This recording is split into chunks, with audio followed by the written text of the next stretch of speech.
ओम अज्ञानतिमिरान्धस्य ज्ञानाञ्जनाशलाकया चक्षुरुन्मिलितं येन तस्मै श्रीगुरवे नमः।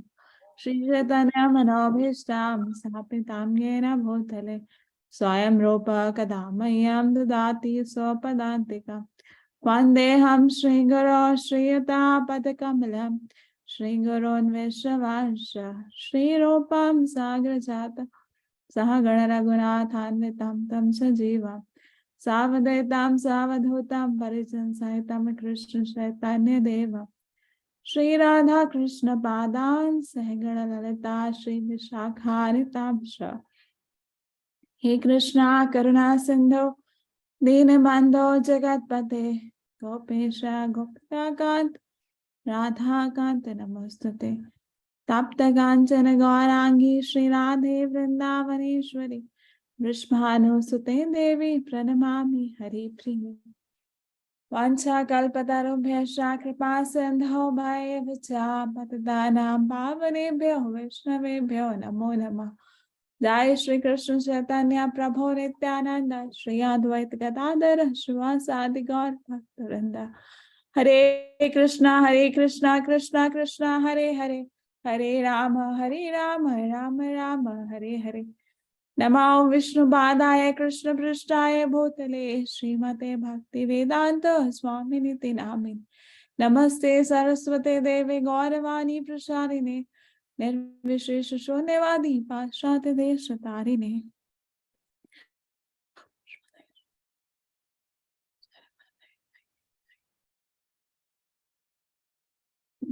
हरे कृष्णा। So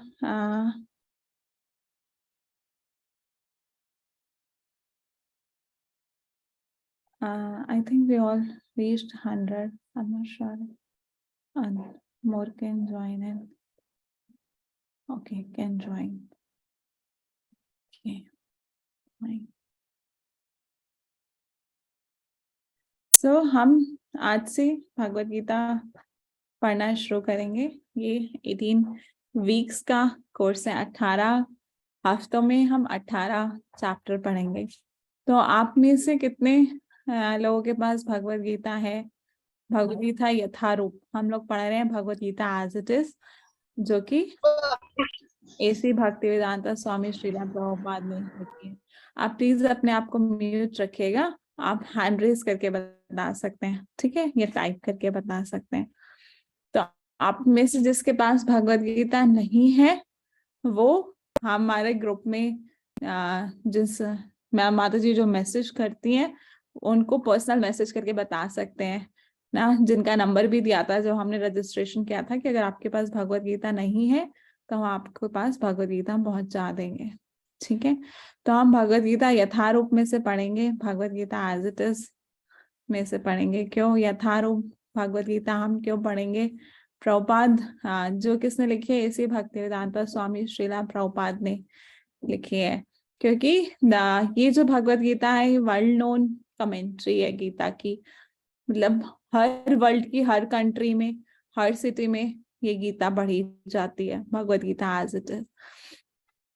इसके अलावा भी बहुत सारी भगवत गीता थी पहले, बट जब प्रभुपाद ने श्रीला प्रभुपाद ने ये भगवत गीता लिखी तो विद इन 4 years 4 साल के अंदर अंदर ही अमेरिकन जो थे, प्रभुपाद ने भगवत गीता ली और अमेरिका गए, भगवत गीता वहां डिस्ट्रीब्यूट करी। तो 4 साल के अंदर अंदर ही जो अमेरिकन थे उन्होंने धोती कुर्ता पहनना शुरू कर दिया। जो वहां माताएं थी, जो फीमेल्स थी, लेडीज, अमेरिकन लेडीज थी, उन्होंने साड़ी पहनना शुरू कर दिया और कीर्तन करने लगे। ऐसे सड़कों पे नाच रहे हैं, कीर्तन भगवान की पूजा कर रहे हैं, मंदिर आ रहे हैं और क्या माला कर रहे हैं, जप माला कर रहे हैं, 4 नियमों का पालन कर रहे हैं। और सब छोड़ दिया उन्होंने। 4 नियमों का पालन करने का मतलब सब नशा करना, अवैध संबंध बनाना, सब कुछ, जो कि एक तरह से उनकी संस्कृति है। जैसे भारत की संस्कृति क्या है, हमारे बहुत सारे कल्चर्स हैं, ऐसे ही उन लोगों की संस्कृति क्या है ना, नशा करना बहुत कॉमन है ना, ड्रिंक करना, स्मोक करना, सब छोड़ दिया उन्होंने और भगवान का के मंदिर आने लगे, कीर्तन कर रहे हैं, डांस कर रहे हैं, सड़कों पे बुक वितरण कर रहे हैं ना। और माताएं जो इवन इंडिया में भी जो लेडीज हैं साड़ी नहीं पहनना चाहती, पर बाहर के अमेरिकन लेडी फॉरेनर्स साड़ी पहन रहे हैं ना। तो ये सब फॉलो कर रहे हैं। हमारा जो सनातन धर्म है भगवत गीता पढ़ने के बाद पूरा बदल गया। और ये बदलाव सिर्फ 1-2 साल का नहीं था ना, अभी भी ये लोग प्रभुपाद के मिशन में लगे हैं। कुछ कुछ लोगों को तो, कुछ कुछ फॉरेनर्स को तो 50 साल से ज्यादा हो गया ना कि प्रभुपाद के मिशन में लगे हुए, और वो सेवा अभी भी कर रहे हैं ना, अभी भी नियमों का पालन कर रहे हैं। तो क्या था ऐसा भगवद गीता में जो बदल दिया ना? प्रभुपाद ने सबको ही बदल दिया अपनी भगवद गीता से ना। तो हर कोई नहीं दे सकता गीता। हम अभी आगे पढ़ेंगे भगवद गीता हर कोई समझ नहीं सकता। भगवद गीता एक रहस्य है, उसको समझना इतना आसान नहीं है। तो क्या अगर हम जैसे कि एग्जाम्पल है, शहद है, किसी बॉटल में अगर शहद है, अगर हम बाहर से उस शहद को बाहर से उस बॉटल को चाटे तो क्या हमें टेस्ट आएगा? नहीं आएगा ना। उसको खोल के उसके अंदर का शहद पीना होगा। तो वही प्रभुपाद ने उसको बॉटल को खोल के शहद सबको पिलाया। एक्चुअली प्रभुपाद भगवान कृष्ण के मूड को समझ पाए, वो रहस्य को समझ पाए प्रभुपाद में, क्योंकि इतनी शरणागति थी भगवान के प्रति। प्रभुपाद उस गीता के रहस्य को समझ पाए और प्रभुपाद ने एज इट इज भगवान का जो मैसेज था वो एज इट इज प्रेजेंट किया सबके सामने, बिना किसी किसी अपनी कमेंट्री डाले। जो भगवान कहना चाहते थे उसको एज इट इज प्रेजेंट किया। इसीलिए ही वो जो भगवत गीता है ये इतनी पावरफुल है और इतने लोगों पे इतना इम्प्रेशन डाल पाई, इतने सारे लोगों की लाइफ को चेंज कर पाई। तो प्रभुपाद ने वो बॉटल खोली और हनी सबको, वो जो शहद था सब में बांटा, और फिर इस भगवत गीता का इतना असर पड़ा सबके ऊपर। तो अभी इस्कॉन के इतने सारे सेंटर हैं, हर सिटी में इस्कॉन का सेंटर है ना। तो ये किसने किया? कृष्ण कृपा मूर्ति ऐसी भक्तिवेदांत स्वामी श्रीला प्रभुपाद ने।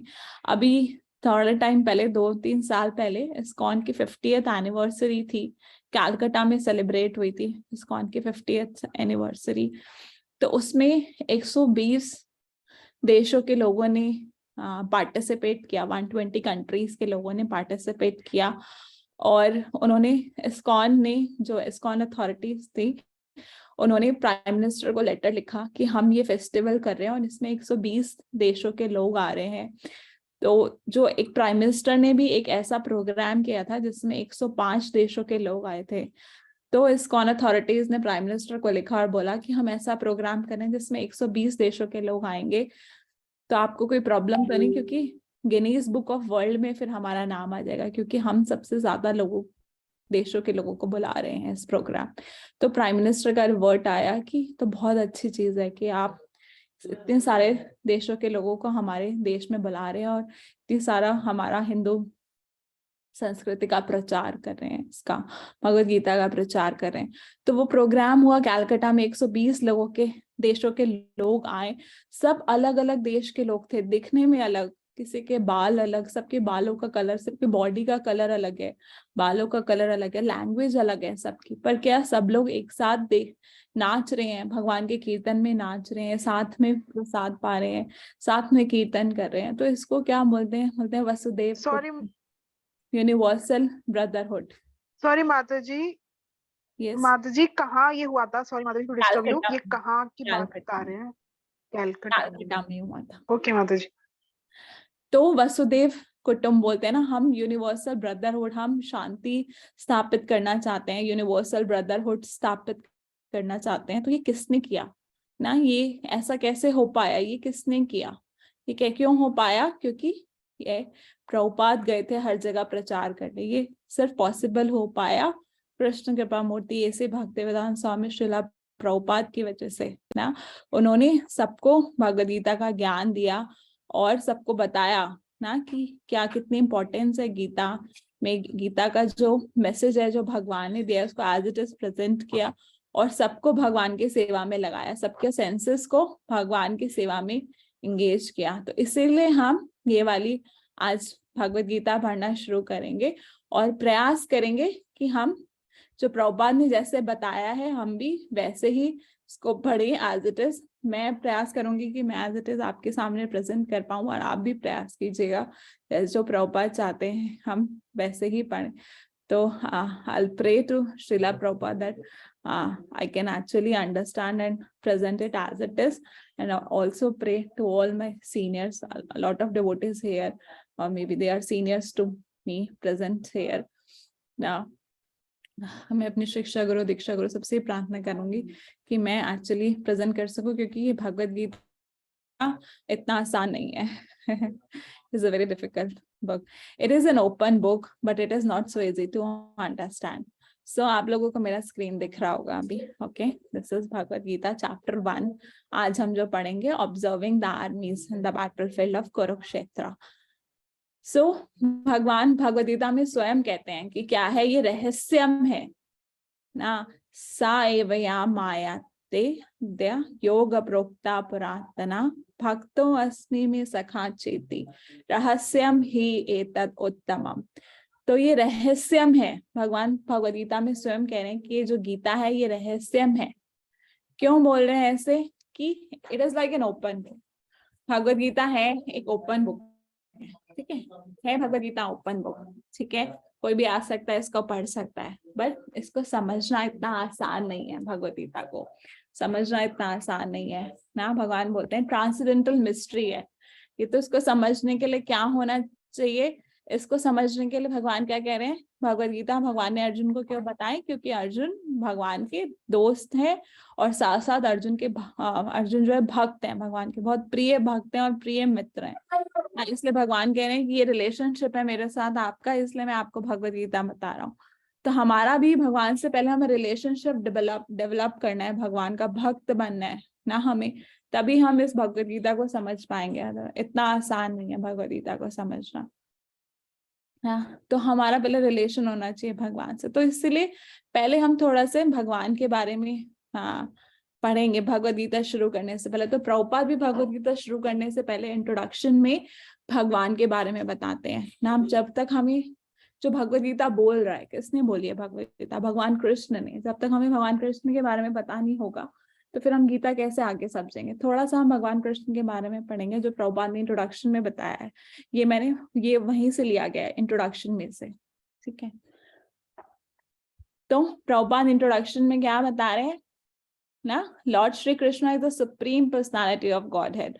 So according to statement of Bhagavad Gita or the statement of Arjuna, the person who is trying to understand the Bhagavad Gita should at least theoretically accept Shri Krishna as the supreme personality of Godhead. And with that submissive spirit, we can understand the Bhagavad Gita. तो जो भी भगवद गीता पढ़ रहा है, प्रभुपाद कह रहे हैं, जो भी पढ़ रहा है या समझने की कोशिश कर रहा है, उसको एटलीस्ट ये तो मानना चाहिए, थ्योरेटिकली एटलीस्ट मानना चाहिए कि भगवान कौन है? कृष्ण। कृष्ण जो है supreme.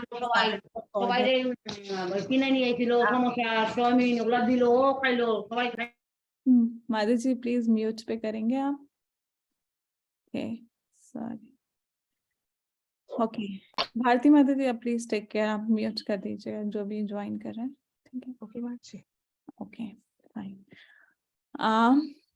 So what I was saying कि प्रभुपाद कह रहे हैं कि जो भी ये भगवद गीता समझना चाहता है उसको एटलीस्ट थ्योरेटिकली पहले एक्सेप्ट करना पड़ेगा कि भगवान कृष्ण ही सुप्रीम पर्सनालिटी ऑफ गॉडहेड है, और हमारा सबमिसिव एटीट्यूड होना चाहिए जैसे अर्जुन का है। अर्जुन का जो सबमिसिव एटीट्यूड था, अर्जुन ने अपने आप को पूरा सरेंडर कर दिया भगवान को, तो वो ही स्पिरिट हमारी होनी चाहिए कि भगवान, ये जो बोलते हैं भगवान और भगवान की वाणी में कोई फर्क नहीं है, भगवद गीता भगवान की वाणी है, तो भगवद गीता और भगवान में कोई फर्क नहीं है।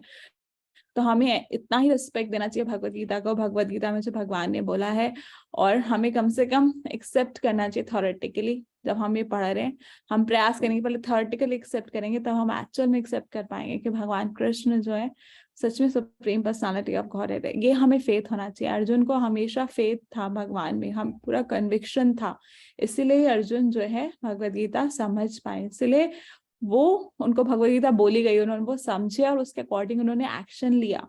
तो ये भगवद गीता सिर्फ अर्जुन के लिए नहीं थी, हम आगे आगे पढ़ेंगे तो पता चलेगा हमें ये हमारे लिए है। तो हमें अपने आप को अर्जुन के फॉर्म में लाना है।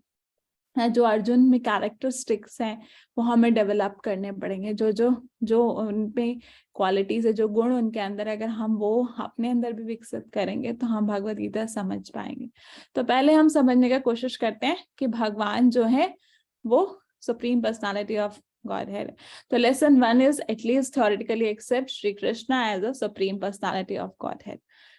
ईश्वर परमा कृष्ण सच्चिदानंद विग्रह अनादिरादिर गोविंद सर्व कारण कारणम। तो ब्रह्मा जी बोलते हैं ना इसमें क्या, ईश्वर परम ईश्वर कौन है? कृष्ण परम ईश्वर है। और कौन है वो? सच्चिदानंद विग्रह है ना, full of eternity, full of knowledge, full of bliss. अनादिरादिर गोविंद, जिनका कोई आदि कोई अंत नहीं है और सभी कारणों के कारण है ना। भगवान सभी कारणों के कारण है, उनका कोई आदि नहीं है, कोई अंत नहीं है। तो ये ब्रह्मा जी बोलते हैं ब्रह्म समित। हाँ, तो इसमें हम 4 लेसन हैं जो इसमें हम पढ़ेंगे इस फर्स्ट चैप्टर में। तो फर्स्ट लेसन ये है, ठीक है, जो भी हम पढ़ रहे हैं, ठीक है। तो और क्या है, भगवान स्वयं भगवद गीता में बोलते हैं ना अपने बर्थ और एक्टिविटीज के बारे में। तो जो बहुत सारे लोग हैं, जीसस क्राइस्ट आए, उन्होंने बोला कि I am the son of God. Prophet Muhammad आए, उन्होंने बोला I am the messenger of God. पर भगवान भगवद गीता में स्वयं कह रहे हैं कौन, कि मैं भगवान हूँ। और फिर बोलते हैं जो मेरे जन्म कर्म को मान समझेगा, जो मेरे जन्म कर्म है दिव्य है, उनको जो समझेगा वो दोबारा इस भौतिक जगत में नहीं आएगा। भगवद गीता 4.9 में भगवान कह रहे हैं जन्म कर्म च मे दिव्यम एवं यो वेत्ति तत्वता त्वक्ता देहम पुनर्जन्मम नेति मामेति सो अर्जुना। जो भी मेरे जन्म कर्म को जानेगा वो दोबारा से इस भौतिक जगत में नहीं आएगा। तो भगवान का जन्म भी दिव्य है और कर्म भी। कैसे दिव्य है भगवान का जन्म ना, ये आप एक वीडियो देखोगे कि भगवान का जन्म कैसे हुआ ना। भगवान क्या कारागार में पैदा हुए ना, देवकी और वसुदेव के पुत्र के रूप में। पर कैसे भगवान का जन्म हुआ, कैसे आए? 5000 साल पहले मथुरा में आए 8वें सन देवकी और वसुदेव के रूप में। पर नॉर्मल भगवान का जो था जन्म नॉर्मल बच्चे की तरह नहीं था। भगवान आए तो पूरे 4 भुजा में थे, 4 भुजा थे भगवान के, चतुर्भुज रूप में भगवान का जन्म हुआ। भगवान ने बहुत सुंदर वस्त्र पहने हुए थे, भगवान ने गार्लैंड पहने हुए थे, इयररिंग्स पहने हुए थे, इतने सुंदर लग रहे थे भगवान। तो कोई बच्चा जब पैदा होता है तो ऐसा होता है नहीं ना, कोई वस्त्र के साथ, सुंदर बालों के साथ, सुंदर माला के साथ, ऐसा तो नहीं कोई बच्चा पैदा। तो भगवान ऑर्डिनरी नहीं थे, भगवान थे, इसलिए वो ऐसे आए थे ना वसुदेव और देवकी के पुत्र के रूप में।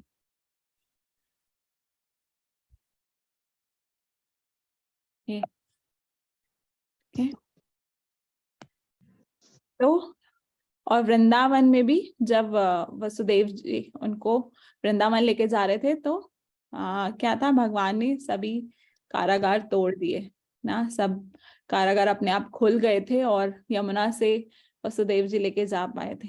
और क्या, भगवान ने अपनी महानता यशोदा मैया को दिखाई अपने मुंह में। जब क्या ये लीला हुई थी, आप सबको पता होगी, माटी की, भगवान कहते हैं मैंने माटी नहीं खाई, नहीं खाई। सब कंप्लेन करते हैं बलराम जी उनके सखा की भगवान ने माटी खाई है। तो वो अपना मुख खोल के यशोदा मैया को दिखाते हैं कि मैंने मिट्टी नहीं खाई है। और उस मुख में यशोदा मैया क्या देखती है, पूरा ब्रह्मांड देखती है।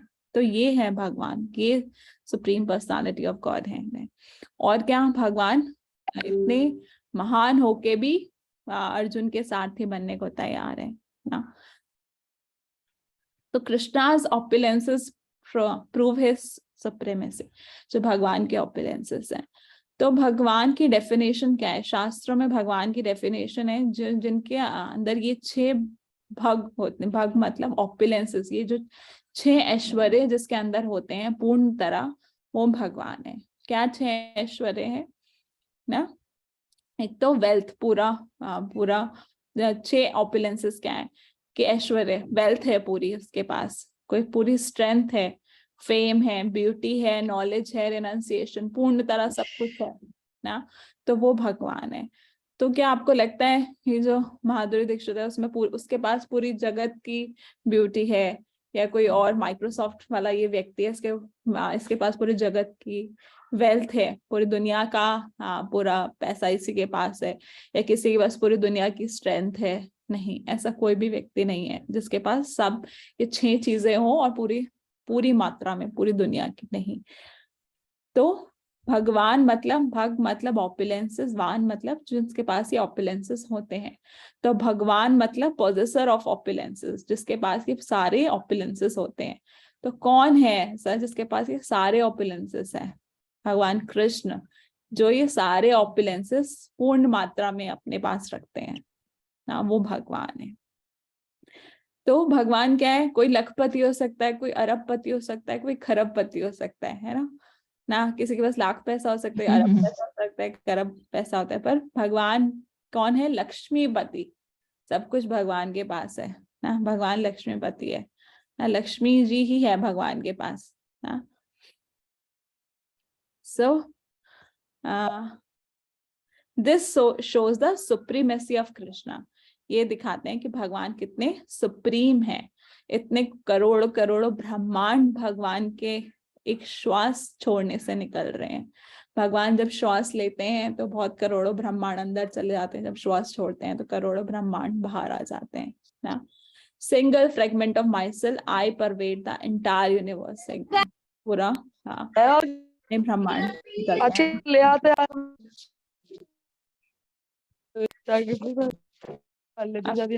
म्यूट रखे खुशबू माता जी, प्लीज सब अपने आप को म्यूट रखे, तो बहुत डिस्टर्बेंस हो जाती है। Okay, so where we were, हाँ। Lord Krishna supremacy is accepted by all acharya. सभी आचार्यों ने भगवान का जो ये सुप्रीमेसी एक्सेप्ट किया। श्रीमद् भागवतम में व्यासदेव जी बताते हैं, एते कला पुंसा कृष्णस्तु भगवान स्वयं। सभी भगवान के अवतारों को बोलने के बाद फर्स्ट कैंटो के 3rd चैप्टर में सभी पहले भगवान के अवतारों के बारे में बता दिया और फिर बोलते हैं भगवान है कौन, एक्चुअल भगवान कौन है? कृष्णा ना। भगवान स्वयं कौन है? कृष्ण है। फिर और कौन? सभी भगवद गीता के 10th चैप्टर के 13 श्लोक में आता है कि सभी ऋषि मुनि जो है, नारद, असिता, देवल, व्यास, सब ने कंफर्म किया है कि भगवान कृष्ण को ही कौन है? सुप्रीम पर्सनालिटी ऑफ गॉड है। कौन है? भगवान कृष्ण है।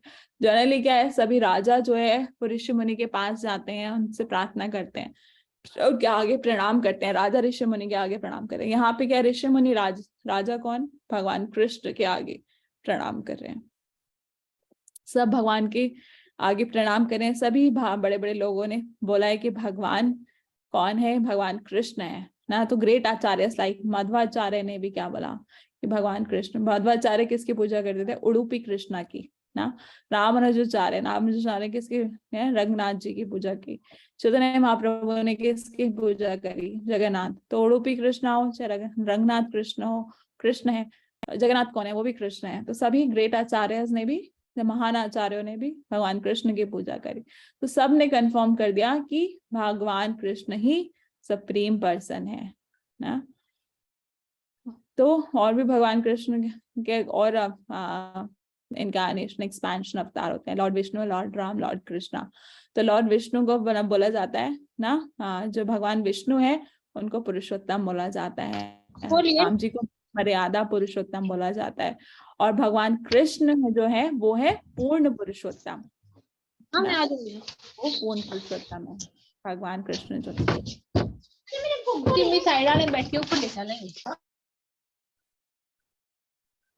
माता जी फर्स्ट वन आपने माता जी क्वेश्चन आंसर्स अभी बाद में लेंगे। आप लोग नोट करके रखिए प्लीज क्वेश्चन आंसर्स, जो भी आपके क्वेश्चन आंसर्स प्लीज नोट करके रखिए। हम लोग सारे क्वेश्चन आंसर्स लेंगे बाद में, ठीक है।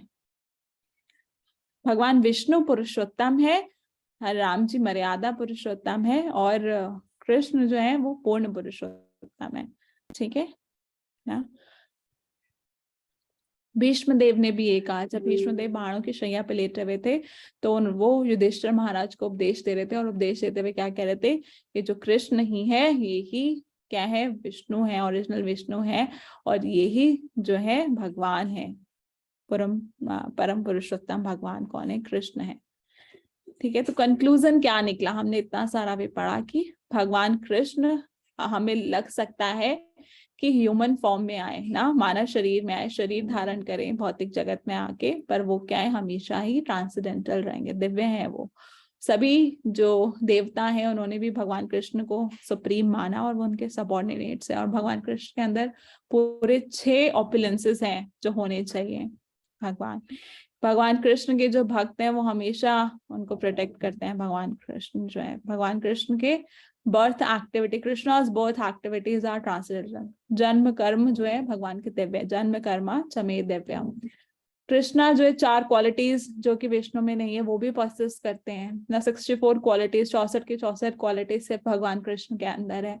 कृष्ण सभी सर्व कारणम कारणम, सभी सोर्स हैं, सभी इनकारनेशन के सोर्स हैं। और इसलिए क्या है, भगवान कृष्ण क्या है, परम पुरुषोत्तम भगवान, सुप्रीम पर्सनालिटी ऑफ गॉड है। तो ये सब हमने पढ़ा ये समझने को कि भगवान कृष्ण ही कौन है, सुप्रीम पर्सनालिटी ऑफ गॉड है। तो अभी तक हमने भगवान की जो महानता है उसके बारे में पढ़ा ताकि हम समझ सके कि भगवान कौन है। और अब जो भगवान ने ये हमें उपदेश दिया है भगवत गीता का, उसको हम समझेंगे। ठीक है, तो chapter 1 observing आर्मीज on the battle of Kurukshetra. अब यहाँ से भगवद गीता का एक्चुअल चैप्टर शुरू हो रहा है। ठीक है, तो अभी तक हमने क्या एक इंट्रोडक्शन पढ़ा, भगवान कौन है। ठीक है, तो अब हम जो भगवान भगवद गीता में बता रहे हैं उसको पढ़ेंगे। तो चैप्टर 1 का नाम है कि दोनों क्या जो आर्मीज थी, मतलब जो भी आर्मीज थी उनका ऑब्जर्व कर रहे थे ना। कौन ऑब्जर्व कर रहा था देखते हैं हम कैसे।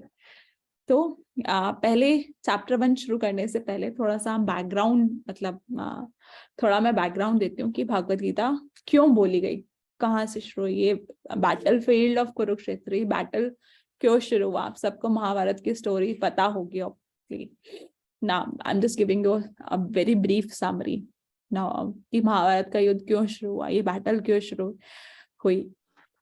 तो जो हस्तिनापुर के राजा थे पांडु जो थे उनके पुत्र थे पांडव, और धृतराष्ट्र के पुत्र जो थे वो थे कौरव।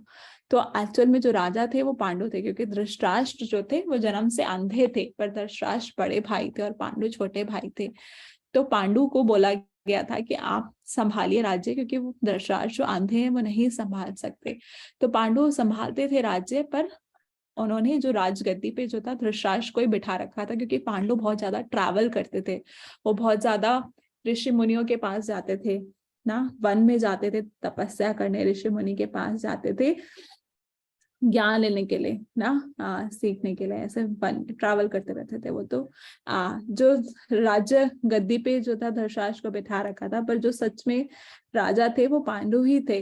तो वो एक बार जब वन में गए, पांडु जब वन में उनको जाना था, तो उन्होंने धृतराष्ट्र को राज गद्दी पे बिठाया, और जब वो जंगल में गए तो उनका देहांत हो गया। वहां पे उन्होंने अपना शरीर छोड़ दिया। तो कुंती माता और जो 5 पुत्र थे पांडवों के, जो पांडु के जो 5 पुत्र थे, पांडु के पुत्र 5 थे इसलिए उनका नाम पांडव था, क्योंकि वो पांडु के पुत्र थे, और 5 भी थे इसलिए पांडव नाम था उनका। तो कुंती माता पांडवों को लेके हस्तिनापुर में के राज्य में वापस आ गई, क्योंकि फिर वो वन में अकेले कैसे रहते। तो धृतराष्ट्र ने उनका पूरा टेक केयर किया, अच्छे से सबको टेक केयर किया। और धृतराष्ट्र के भी पुत्र हुए फिर कौरव, 100 कौरव पैदा हुए।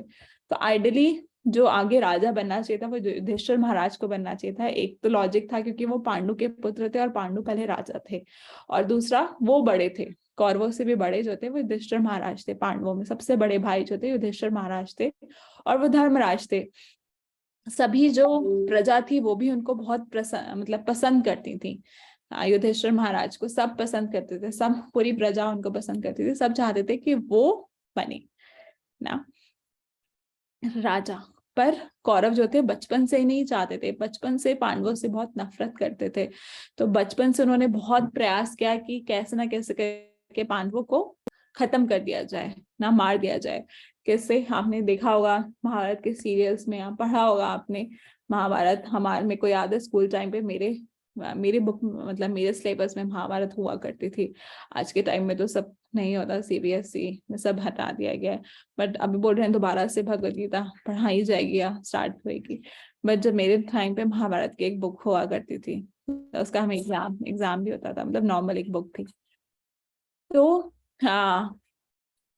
हाँ, मैं क्या बता रही, बचपन से ही वो कौरव पांडवों का आपस में फाइटिंग चलता रहता था। अच्छा नहीं था उनका रिलेशन। तो मतलब पांडव कब के साइड से कभी प्रॉब्लम नहीं थी। वो तो बहुत धर्म को मानते थे और बहुत अच्छे थे, पर कौरव जो थे पसंद नहीं करते थे पांडवों को। तो इवन भीम को जहर देने की कोशिश की गई, भीम को जहर दिया गया, पर उनको कुछ नहीं हुआ, वो जीवित रहे। फिर पांडवों को लक्षागृह में भेज दिया गया। लाक्षागृह में वो क्या, मोम से बना हुआ जो ग्रह घर था उसको जला दिया गया ताकि पांडव मर जाए, पर पांडव तब भी वहां से बच के बाहर निकल सके। फिर उनको एक खंडर राज्य दे दिया गया ना, तो उसको भगवान ने इंद्रप्रस्थ बना दिया। पर फिर उसके बाद उनको इनवाइट किया गया, कौरवों ने इनवाइट किया अपने राज्य में उनको उसके लिए, गैम्बलिंग के लिए, जुआ खेलने के लिए, और उनको मतलब चीटिंग से हरा दिया उनको ना। जब खेल रहे थे, जुआ खेल रहे थे साथ में, खेल मतलब एक तरह से खेल खेल में बुलाया गया और उनके साथ चीटिंग करके उनको हरा दिया गया।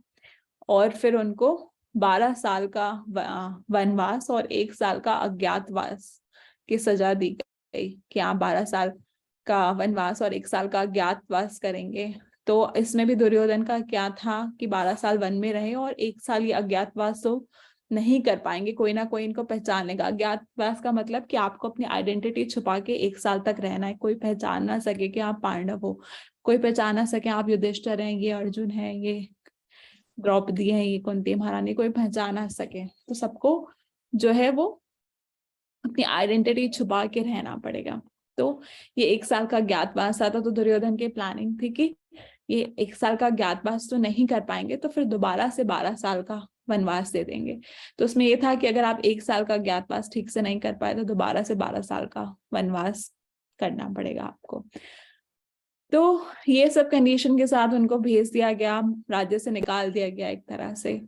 उन्होंने कुछ नहीं कहा, उन्होंने एक्सेप्ट कर लिया इसको भी ना। फिर जब पांडव अपना पूरा 12 साल का वनवास और अज्ञातवास करके वापस आए, तो युधिष्ठिर महाराज चाहते थे कि अब राज्य मिले हम सबको, क्योंकि वो क्षत्रिय हैं, उनका राज करना उनका धर्म है। तो युधिष्ठिर महाराज ने भगवान कृष्ण को शांति दूत बना के भेजा और बोला कि आप हमारा प्रस्ताव लेके जाइए कि अब हमें राज्य चाहिए, हमें राज करना है, हम ये जो कंडीशन था सब कुछ फुलफिल हो गया अब हमारा। तो भगवान कृष्ण को भेजा, तो भगवान कृष्ण गए शांति दूत बन के। तो युधिष्ठिर महाराज ने ये भी बोला कि अगर वो हमें हस्तिनापुर का राज्य नहीं देते हैं तो 5 गांव भी देंगे, 5 गांव का भी अगर दे देंगे तो हमारे इनफ है। मतलब हम 5 भाई हैं, 5 गांव से अपना काम चला लेंगे, 5 गांव दे दिए, क्योंकि हम क्षत्रिय हैं, हम बिना राज्य करे नहीं रह सकते, जो हमारा धर्म है वो हमें करना पड़ेगा। पर जो दुर्योधन था वो बहुत ही भौतिकवादी व्यक्ति था, तो उसने बोला नहीं, मैं 5 गांव क्या, एक सुई की नोक की जितनी जमीन भी नहीं दूंगा। और उसने जो भगवान शांति दूत बन के आए थे वो भगवान को ही एक तरह से बांधने की कोशिश कर रहा था। तो फिर जब इतना ज्यादा हो गया, इतना ज्यादा ऑलरेडी पांडव सह चुके थे, तो अब क्या था, अब तो फिर युद्ध ही था। लास्ट ऑप्शन डिक्लेयर किया कि अब युद्ध होगा और जो जीतेगा युद्ध में उसी को राज्य मिलेगा ना। तो अब ये लास्ट ऑप्शन युद्ध का, और युद्ध डिक्लेयर करा कि अब युद्ध होगा। तो ये बैकग्राउंड था युद्ध का कि युद्ध क्यों हुआ। ठीक है, तो अब युद्ध शुरू होने वाला है। ठीक है, युद्ध शुरू होने वाला है। तो युद्ध शुरू होने से पहले दोनों भगवान कृष्ण के पास गए। कौन? अर्जुन और दुर्योधन। अर्जुन गए भगवान कृष्ण के पास, भगवान कृष्ण विश्राम कर रहे थे, आप इस फोटो में देखोगे भगवान लेटे हुए हैं। तो अर्जुन गए, अर्जुन भगवान के चरणों के पास जाके बैठ गए कि भगवान जब उठेंगे तब उनसे बात करेंगे। और दुर्योधन जो है भगवान के एकदम सर पे जाके खड़े हो गए, क्योंकि उनके वो बहुत घमंड था, वो भगवान के चरणों में नहीं बैठना चाहते थे, एकदम सर पे जाके खड़े हो गए। तो जब भगवान उठे विश्राम करके, उन्होंने अर्जुन को देखा, बोला कि हाँ आप क्यों आए हैं। उन दुर्योधन तो नहीं दिखेगा, जब हम सो के उठे कोई सामने हमारे व्यक्ति हो तो दिखेगा, कोई पीछे खड़ा हो सर पे तो नहीं दिखेगा। तो फिर उन्होंने देखा कि दुर्योधन और अर्जुन दोनों आए हैं और वो युद्ध के लिए भगवान से पूछने आए कि आप हमारे साथ चलिए युद्ध में, आप हमारा साथ दीजिए। दोनों इसीलिए आए थे भगवान के पास ना। तो भगवान ने बोला ठीक है मैं युद्ध में आऊंगा, पर मेरी शर्त है कि मैं ना कोई अस्त्र शस्त्र नहीं उठाऊंगा युद्ध में, मैं युद्ध में आऊंगा। तो ये दो ऑप्शन है, आप दोनों लोग ही मुझे लेने आए हैं। तो एक या तो ऑप्शन है कि मैं आऊंगा एक साइड में और दूसरे साइड में मेरी नारायणी सेना, जो कि बहुत बड़ी सेना है भगवान की, नारायणी सेना। तो जैसे ये सुना दुर्योधन ने, तो दुर्योधन ने अपना हाथ उठाया कि भगवान मैं मतलब पहले मैं मांगना चाहता हूँ ना।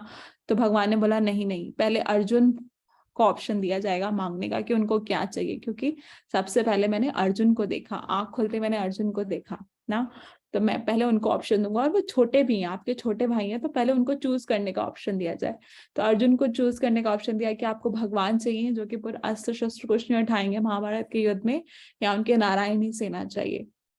तो अर्जुन ने बोला नहीं भगवान मुझे आप ही चाहिए ना। तो दुर्योधन बहुत खुश हुआ क्योंकि उसको नारायणी सेना चाहिए थी। उसने बोला ये क्या करेंगे, ये तो कोई अस्त्र शस्त्र नहीं उठाएंगे, तो मेरा क्या फायदा इनको लेने का। इनकी नारायणी सेना जो इतनी बड़ी सेना है वो लूंगा तो कुछ काम आएगी युद्ध करने में ना। पर अर्जुन ने भगवान को चुना। तो जब दुर्योधन चला गया वहां से बहुत खुश हो गए कि मुझे नारायणी सेना ही चाहिए थी, मुझे मिल गई। तो भगवान ने अर्जुन से पूछा कि तुमने मुझे क्यों चुना, मैं तो नहीं उठाऊंगा शस्त्र। तो भगवान अर्जुन ने बोला कि नहीं भगवान मुझे कुछ नहीं चाहिए, मुझे आप ही चाहिए। तो यहाँ पे जो अर्जुन और दुर्योधन है ये दिखाते हैं कि एक भक्त और एक अभक्त का जीवन ना। अभक्त को क्या चाहिए ना, जो मेटेरियलिस्टिक और स्पिरिचुअलिस्टिक लोग के बारे में बताते हैं। एक मेटेरियलिस्ट को क्या चाहिए, वो मैथमेटिकल कैलकुलेशन करता है, अच्छा ये तो इसने दुर्योधन ने मैथमेटिकल कैलकुलेशन करी, नारायणी सेना मतलब इतनी अक्षोणी सेना मिल जाएगी, इतने सैनिक मिलेंगे, इतने हाथी, इतने घोड़े ना, उसने ये कैलकुलेशन किया। और अर्जुन ने क्या, मुझे कोई कैलकुलेशन नहीं भगवान, मुझे सिर्फ आप ही चाहिए। तो ये होते हैं स्पिरिचुअलिस्ट, जो भक्त होते हैं भगवान के, उनको भगवान चाहिए। भगवान के बिना कुछ भी है उनके लिए जीरो है, सब कुछ जीरो है। और भगवान आते हैं तो वन हो जाता है। तो जितनी भी हमारी मटेरियल क्वालिफिकेशन, सब कुछ एक्चुअली जो भी हमारे पास भौतिक चीजें हैं, मटेरियल क्वालिफिकेशंस है, एक्चुअल में वो सबको जीरो है, क्योंकि डेथ के टाइम पे सब खत्म हो जाएगा ना। पर भगवान है, भगवान की भक्ति है, वो एक है, दैट इज वन। अगर हम वो शून्य के आगे, जीरो के आगे वन लगा दे तो उसकी वैल्यू और बढ़ जाती है ना। तो इसलिए भक्त लोग हमेशा भगवान को अपने साथ रखते हैं। पर जो मेटेरियलिस्टिक होते हैं उनको क्या चाहिए, पैसा, गाड़ी, ये सब चीजें चाहिए, वो भगवान को भूल जाते हैं। तो दुर्योधन पूरा यहाँ पे मेटेरियलिस्टिक था और अर्जुन जो है भक्त है। तो हमें कैसा बनना है, अब हम इन दोनों के कैरेक्टर से देख सकते हैं कि हमें कैसा, हमें अर्जुन जैसा बनना है, अर्जुन जैसे हैं भक्त बनना है हमें भगवान का। ठीक है, तो यहाँ पे अर्जुन ने चूज किया भगवान को और उसने नारायणी सेना, और अब आगे युद्ध शुरू होगा। तो भगवत गीता क्या है, भगवत गीता एक ज्वेल बॉक्स की तरह है ना। एक ज्वेल बॉक्स, ज्वेलरी का बॉक्स होता है एक ना, ज्वेलरी का बॉक्स है, उसका ऊपर का ढक्कन है और उसके नीचे की लिड है, एक ऊपर की लिड है एक नीचे की लिड है ना। ऊपर का ढक्कन होता है, नीचे का पोर्शन होता है, और बीच में ज्वेल रखा होता है ना। जैसे कोई सोने की अंगूठी का बॉक्स है, ऊपर का कवर है, उसका नीचे का कवर है ना, नीचे का ऐसे खोलते हैं हम, और बीच में क्या होती है, अंगूठी होती है ना। तो क्या इंपॉर्टेंट है, मतलब क्या सबसे इंपॉर्टेंट होता है, क्या ऊपर का ढक्कन या नीचे का कवर, नहीं, जो बीच में है, जो वो अंगूठी है, जो प्रीशियस ज्वेल है, वो सबसे ज्यादा इंपॉर्टेंट होता है ना। तो ऐसे भगवत गीता के क्या है, जो भगवत गीता के में 18 चैप्टर्स है, 18 चैप्टर है, 700 श्लोकास है। तो उन 18 चैप्टर्स में से जो शुरू के 6 चैप्टर है वो ऊपर का कवर है बॉक्स का ना, वो ज्वेलरी बॉक्स का ऊपर का कवर है। नीचे का जो लास्ट के 6 चैप्टर है वो नीचे के लिड है, बॉक्स के नीचे के लिड, जो नीचे का पोर्शन है वो है।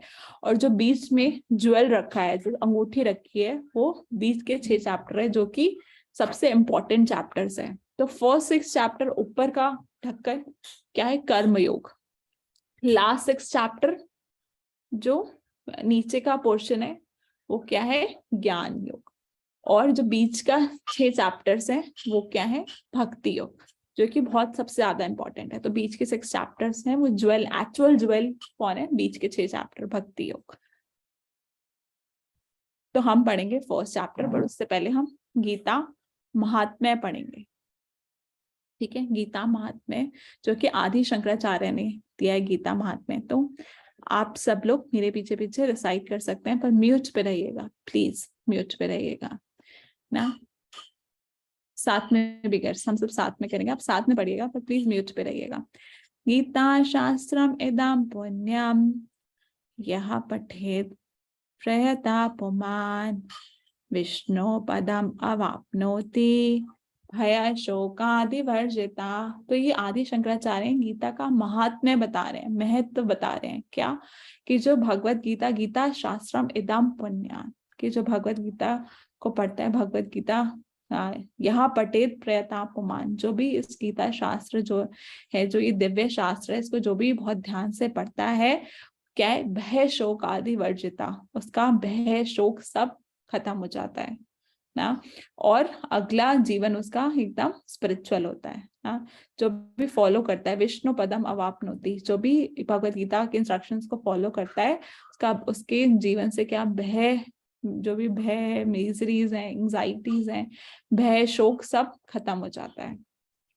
तो ये गीता पढ़ने का लाभ है, ये लाभ बता रहे हैं 7 श्लोक। फिर अगले श्लोक में क्या बता रहे हैं, गीता अध्ययन शीलस्य प्राणायाम परस्य च नैव शान्ति हि पापानि पूर्वजन्मा कृतानि च। तो क्या जो भगवत गीता पढ़ता है, कैसे शीलस्य प्राणायाम परस्य च, जो बहुत सिंसियरली और सीरियसली पढ़ता है भगवत गीता को, पूर्व जन्मा करांति च पापानि पूर्व जन्मा, पूर्व जन्म के सभी पाप खत्म हो जाते हैं ना। तो कितना महत्व है भगवत गीता पढ़ने का, पर कैसे पढ़नी है, सिंसियरली और सीरियसली ना। मल निर्मोचनम पुंसाम जल स्नानम दिने दिने शक्रात गीतामृता स्नानम संसारा मलनाशनम। तो जब हम रोज जल स्नानम दिने दिने, जब हम रोज हर दिन जल से स्नान करते हैं तो हमारा मल नाश होता है ना, हमारे बॉडी की गंदगी का नाश, बॉडी का मल नाश होता है। पर जो गीता के अमृत से स्नान करते हैं तो क्या, संसार मल नाशनम, पूरे संसार का मल नाश हो जाता है, हम गीता के अमृत से स्नान करते हैं। तो कितना महत्व है गीता पढ़ने का।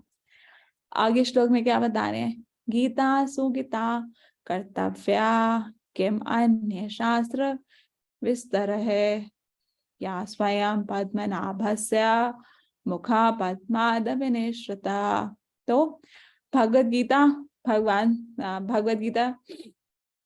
भगवान ने बोली है तो कोई और शास्त्र पढ़ने की जरूरत, किम अन्य शास्त्र विस्तार, कोई और शास्त्र नहीं चाहिए गीता अगर पढ़ ली तो, जो भगवान बोली गई है। और क्यों, क्योंकि ये भगवान, ये एक ही बुक जो है सभी शास्त्रों का सार है। क्यों, क्योंकि ये पद्मनाभस्य, पद्मनाभ कौन होते हैं, जिनके नाभि से कमल निकले। किसके नाभि से कमल निकला, भगवान विष्णु के नाभि से।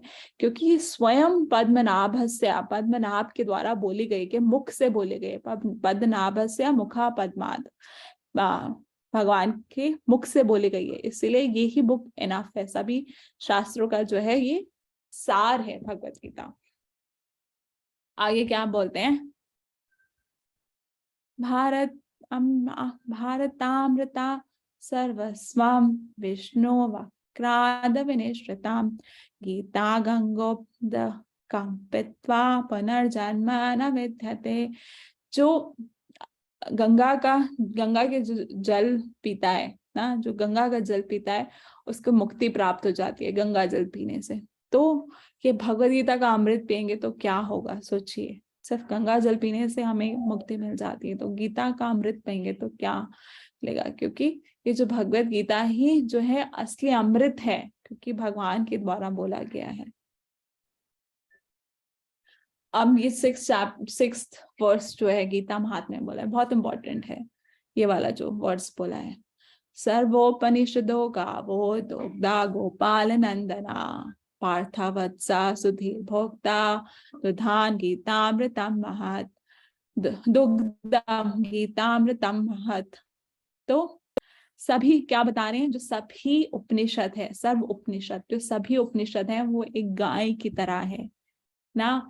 इसमें क्या है, ये रिलेट करके बता रहे हैं, जो आदि शंकराचार्य है, कि सभी उपनिषद गाय की तरह है और भगवान कृष्ण क्या है, गोपाल नंदना ना।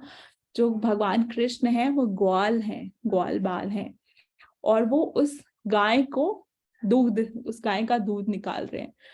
और गाय का दूध क्यों निकाल रहे हैं, क्योंकि वो गाय का एक बछड़ा है वहां पे जिसको दूध पीता है, पार्थो वत्सः। भगवान गाय का एक बछड़ा है, कौन, पार्थ। अर्जुन जो है गाय के बछड़े हैं, तो वो गाय के बछड़े के लिए दूध निकल रहा है ना।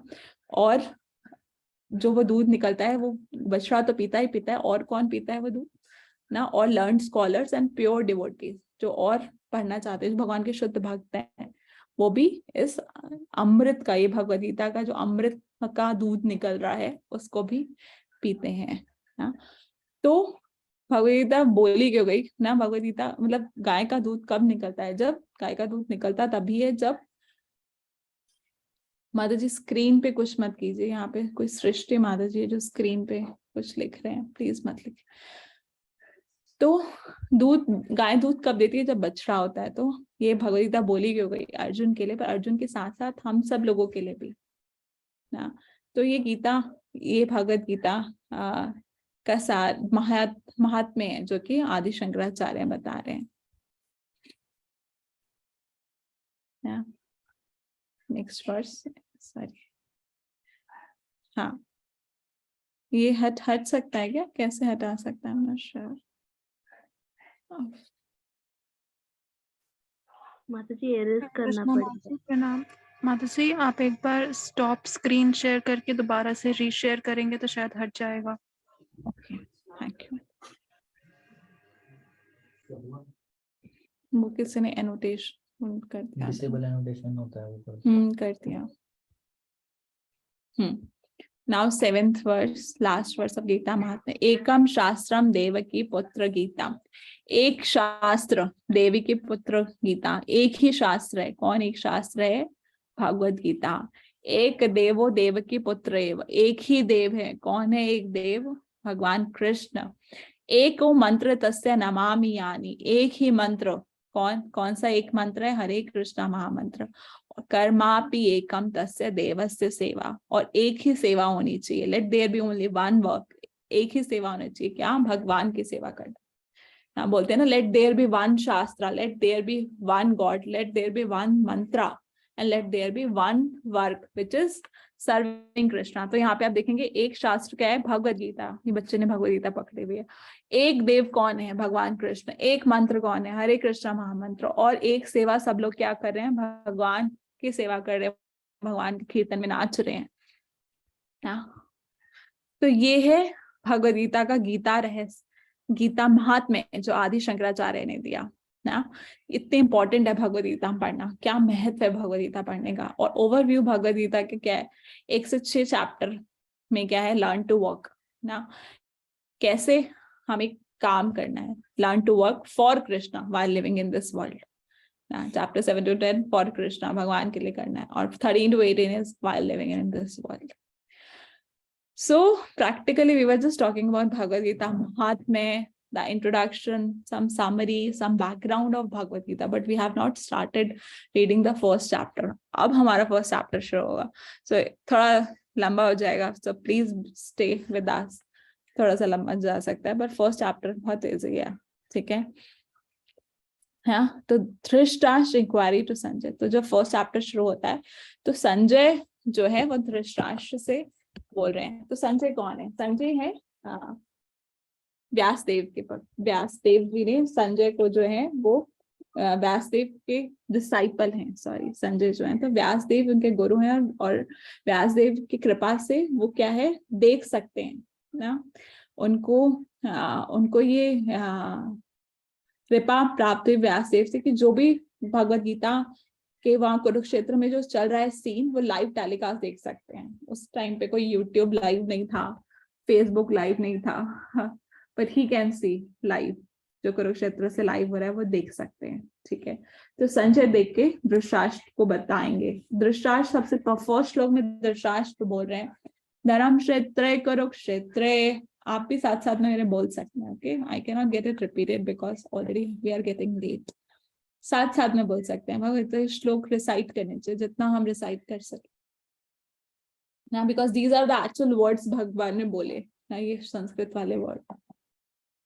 धर्म क्षेत्रे कुरुक्षेत्रे सामवेतायुत्सवा मामका पांडवाचेवा किम अकुर्वत संजय।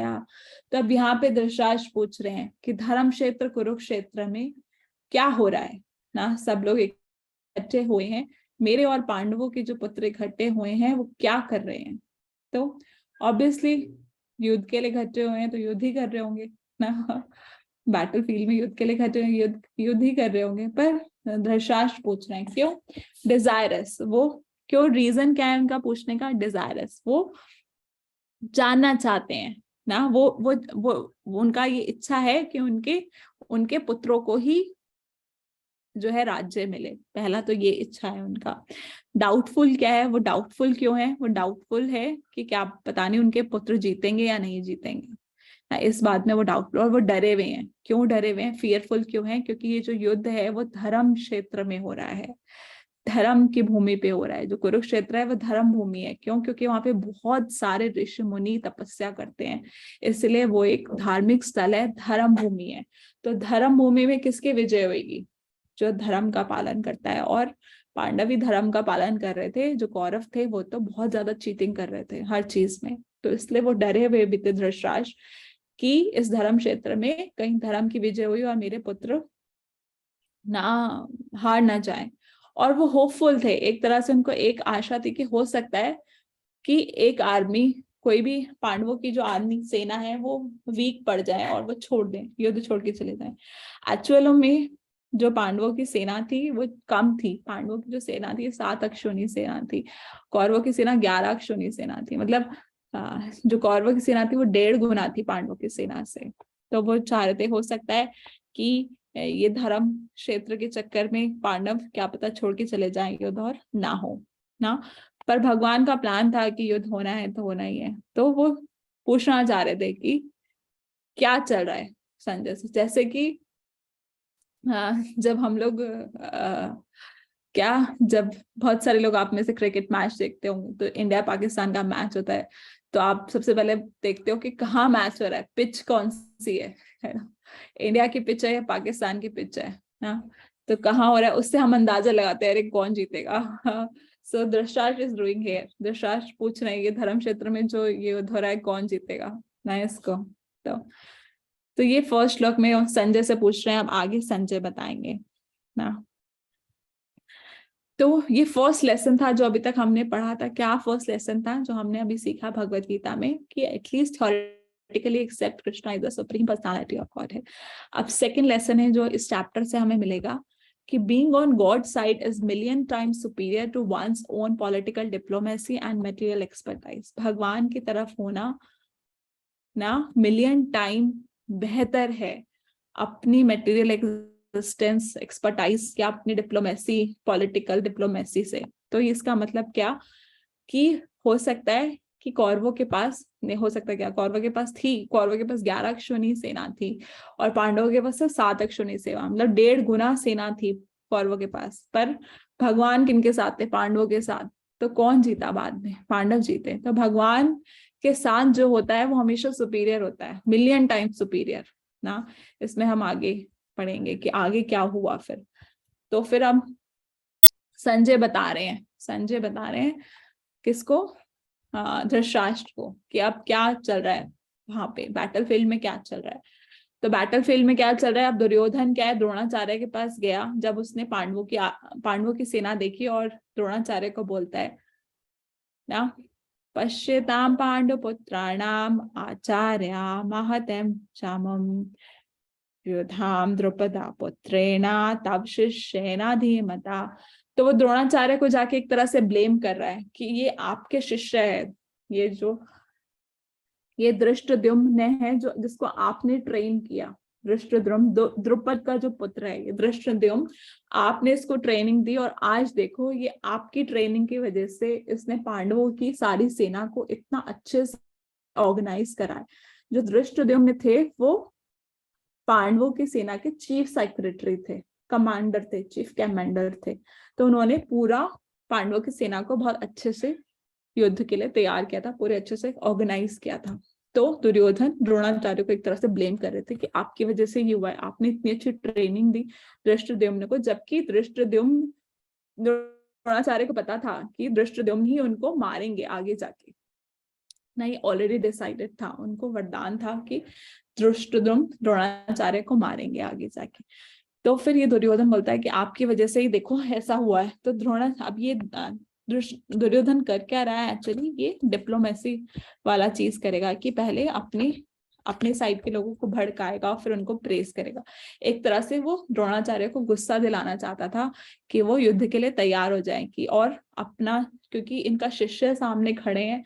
शिष्य कौन है? एक तो धृष्टद्युम्न भी शिष्य हैं, पांडव भी शिष्य हैं, तो इनके लिए कुछ लिबरल ना हो, इनके प्रति कोई लिबरल ना रहे और इनसे युद्ध करने को तैयार हो जाए ना। फिर आगे क्या कर रहा है वो, पांडवों के जो फाइटर्स हैं उनको बता रहा है, जो दुर्योधन है ना, बता रहा है।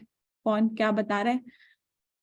हाँ, अत्र सूरा महेश्वासा भीमा अर्जुन समायुधि युयुधानो विराटश्च द्रुपदश्च महारथा।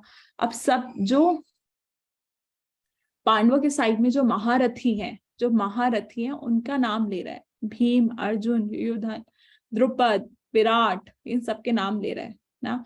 क्यों ले रहा है ये द्रोणाचार्य के सामने और सबके सामने क्यों बता रहा है ये? एक तो द्रोणाचार्य को पॉइंट आउट कर रहा है ना, और द्रोणाचार्य को गुस्सा दिलाना चाह रहा है कि आपने ही सिखाया और आपके सामने आज ही लड़ने को खड़ा है। और वो इंटरनली दुर्योधन क्या है, एक्चुअली डर रहा था पांडवों की आर्मी को देख के, इतने महारथी इसको देख के वो डर भी रहा था कि ऐसा ना हो कि ये युद्ध जीत जाए। तो इस तरह से वो डर भी रहा था। तो और जो भीम और अर्जुन थे, सबसे ज्यादा ताकतवर वही थे। तो भीम और अर्जुन से स्पेशली उसने यहाँ पे मेंशन किया, भीम और अर्जुन को।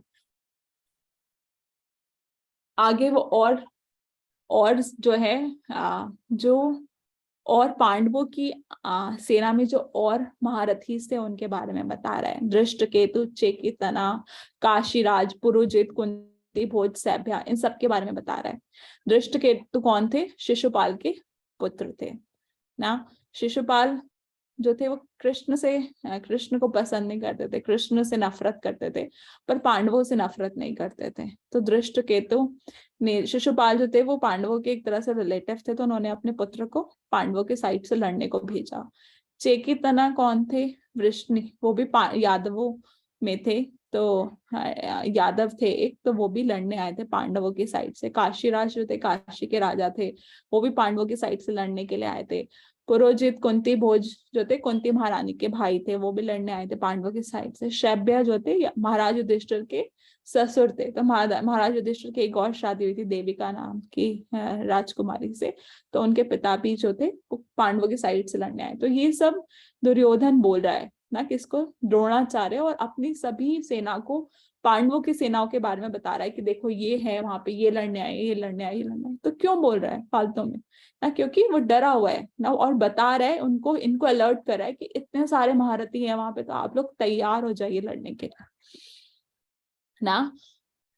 हाँ, तो अब क्या बोल रहा है? अब डिप्लोमेटिक गेम खेल रहा है कि अब ऐसा ना हो कि जो मेरी सेना के लोग हैं वो डिसअपॉइंट हो जाए ना, वो अपना उत्साह खो दे लड़ने का।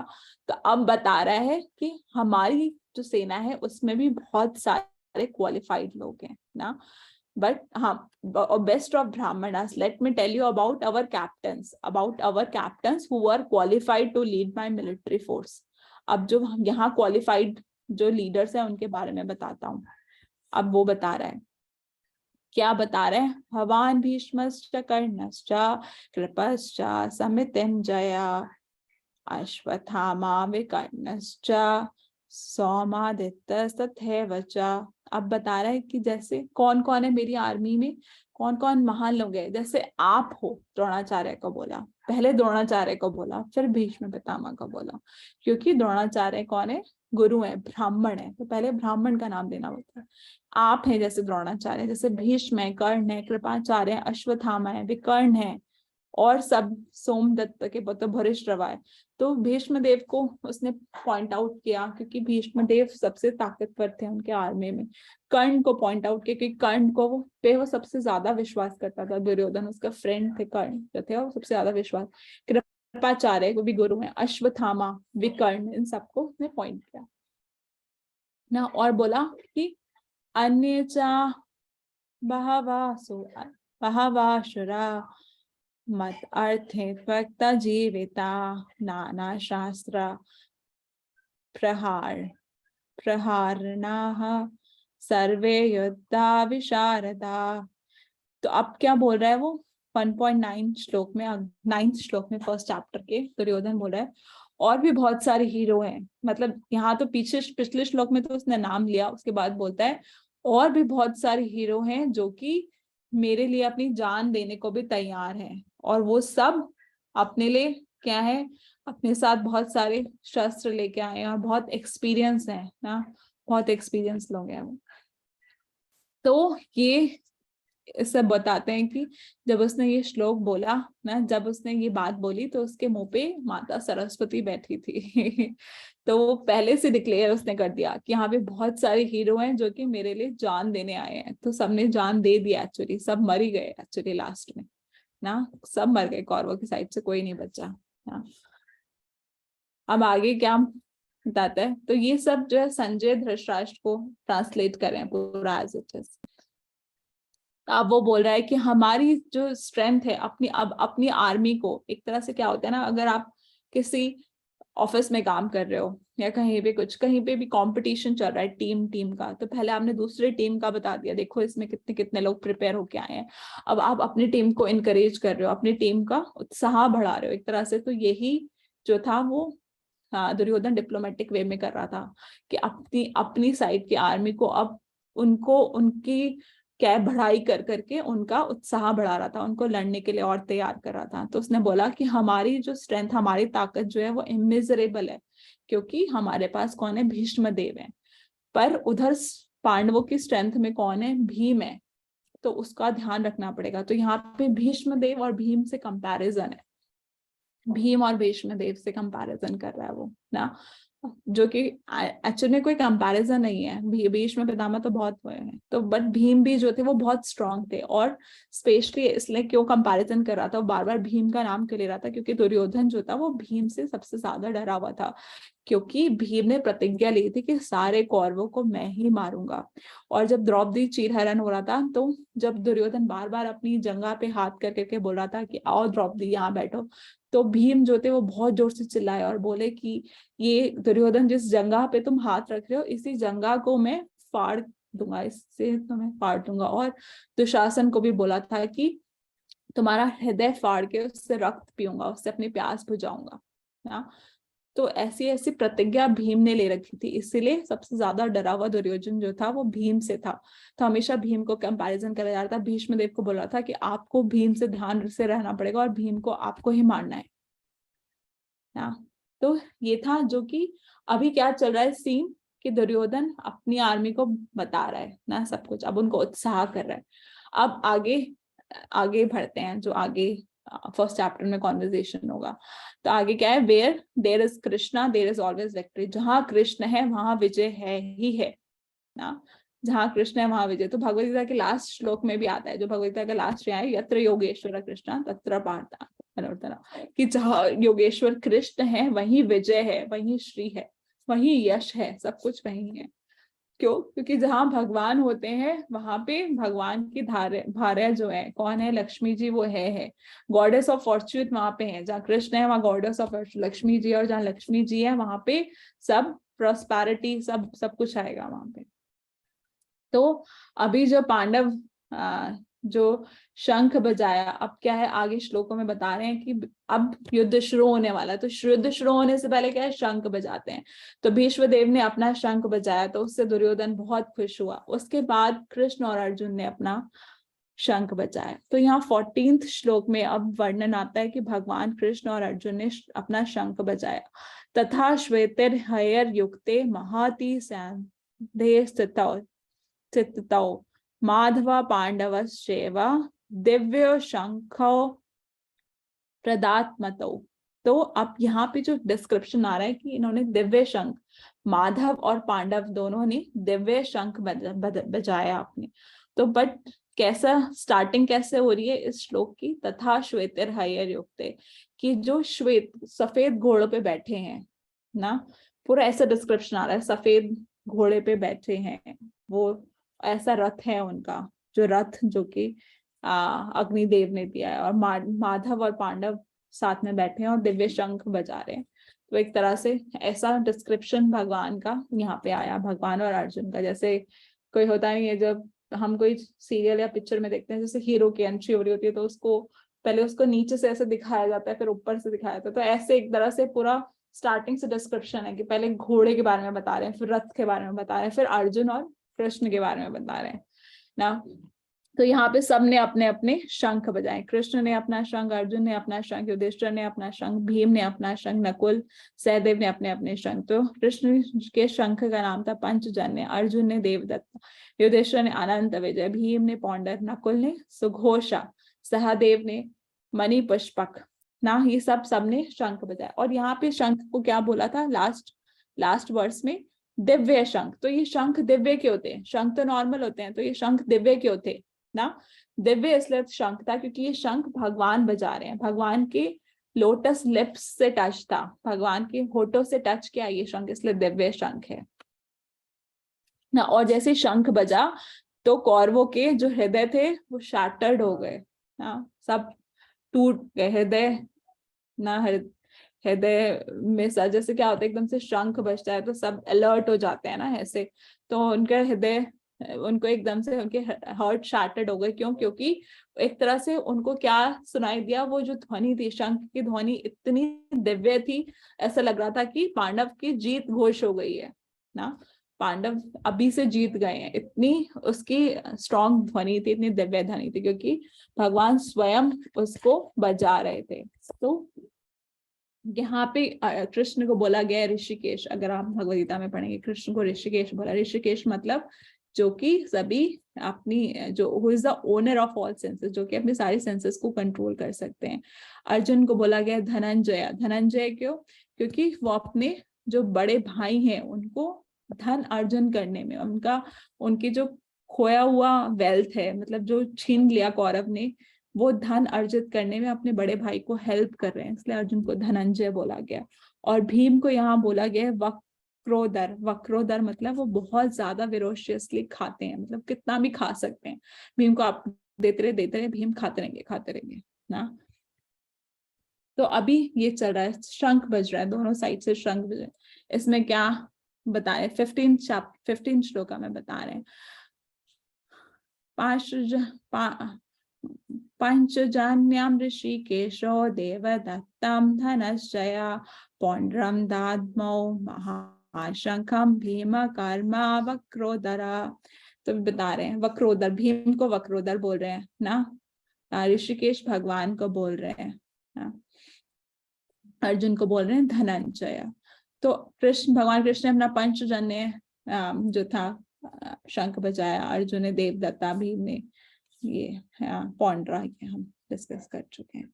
आगे 19th वर्स में बताते हैं कि ये सब जो शंख बजे, ये इतने ज्यादा इनका जो वाइब्रेशन था वो इतना ज्यादा था, पूरा आकाश पृथ्वी सब हिल गया, और इससे धृतराष्ट्र के पुत्रों का जो हृदय था वो तो एकदम चूर चूर हो गया ना। आगे 20वें श्लोक में बताते हैं कि जो अर्जुन थे, अर्जुन पांडु के पुत्र थे, और पांडु के पुत्र जो अर्जुन थे उनको बहुत सारे देवताओं ने बहुत सारे उपहार दिए। क्या? जो अग्निदेव थे, अग्निदेव ने अपना रथ दिया अर्जुन को, और इंद्र देवता ने अपने घोड़े दिए ना, और इंद्र देवता ने और उनको अस्त्र शस्त्र दिए।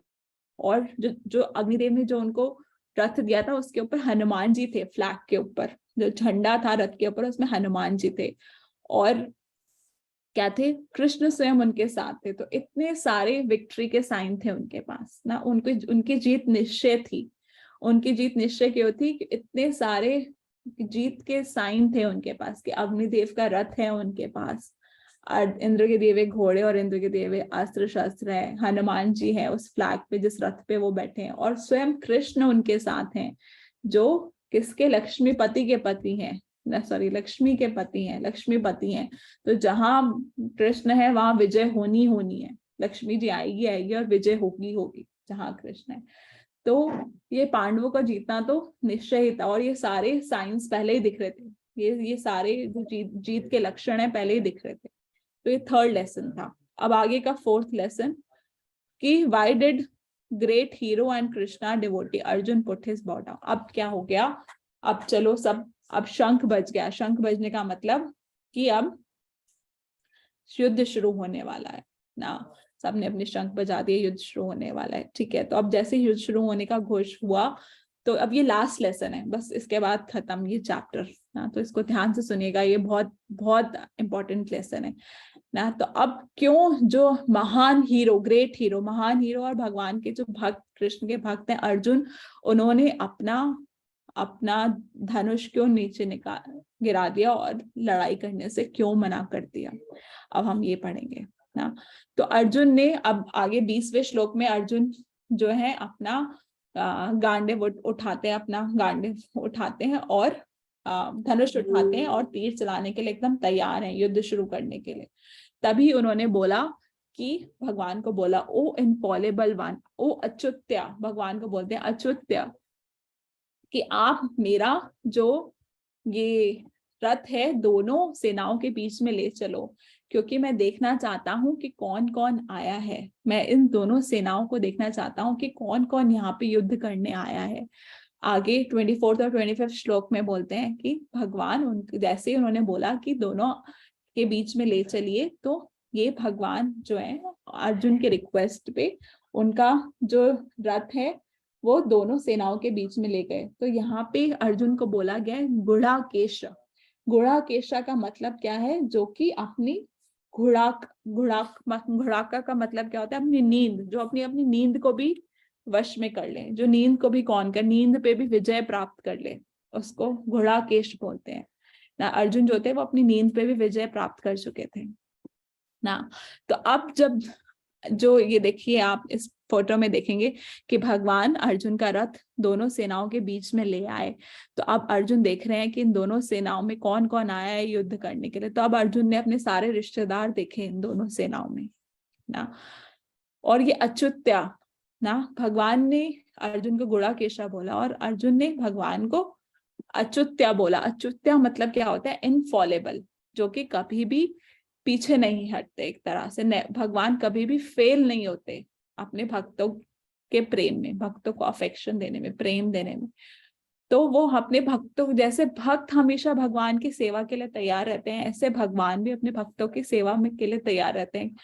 Out of his causeless mercy भगवान अर्जुन का रथ चलाने को तैयार हो गए ना।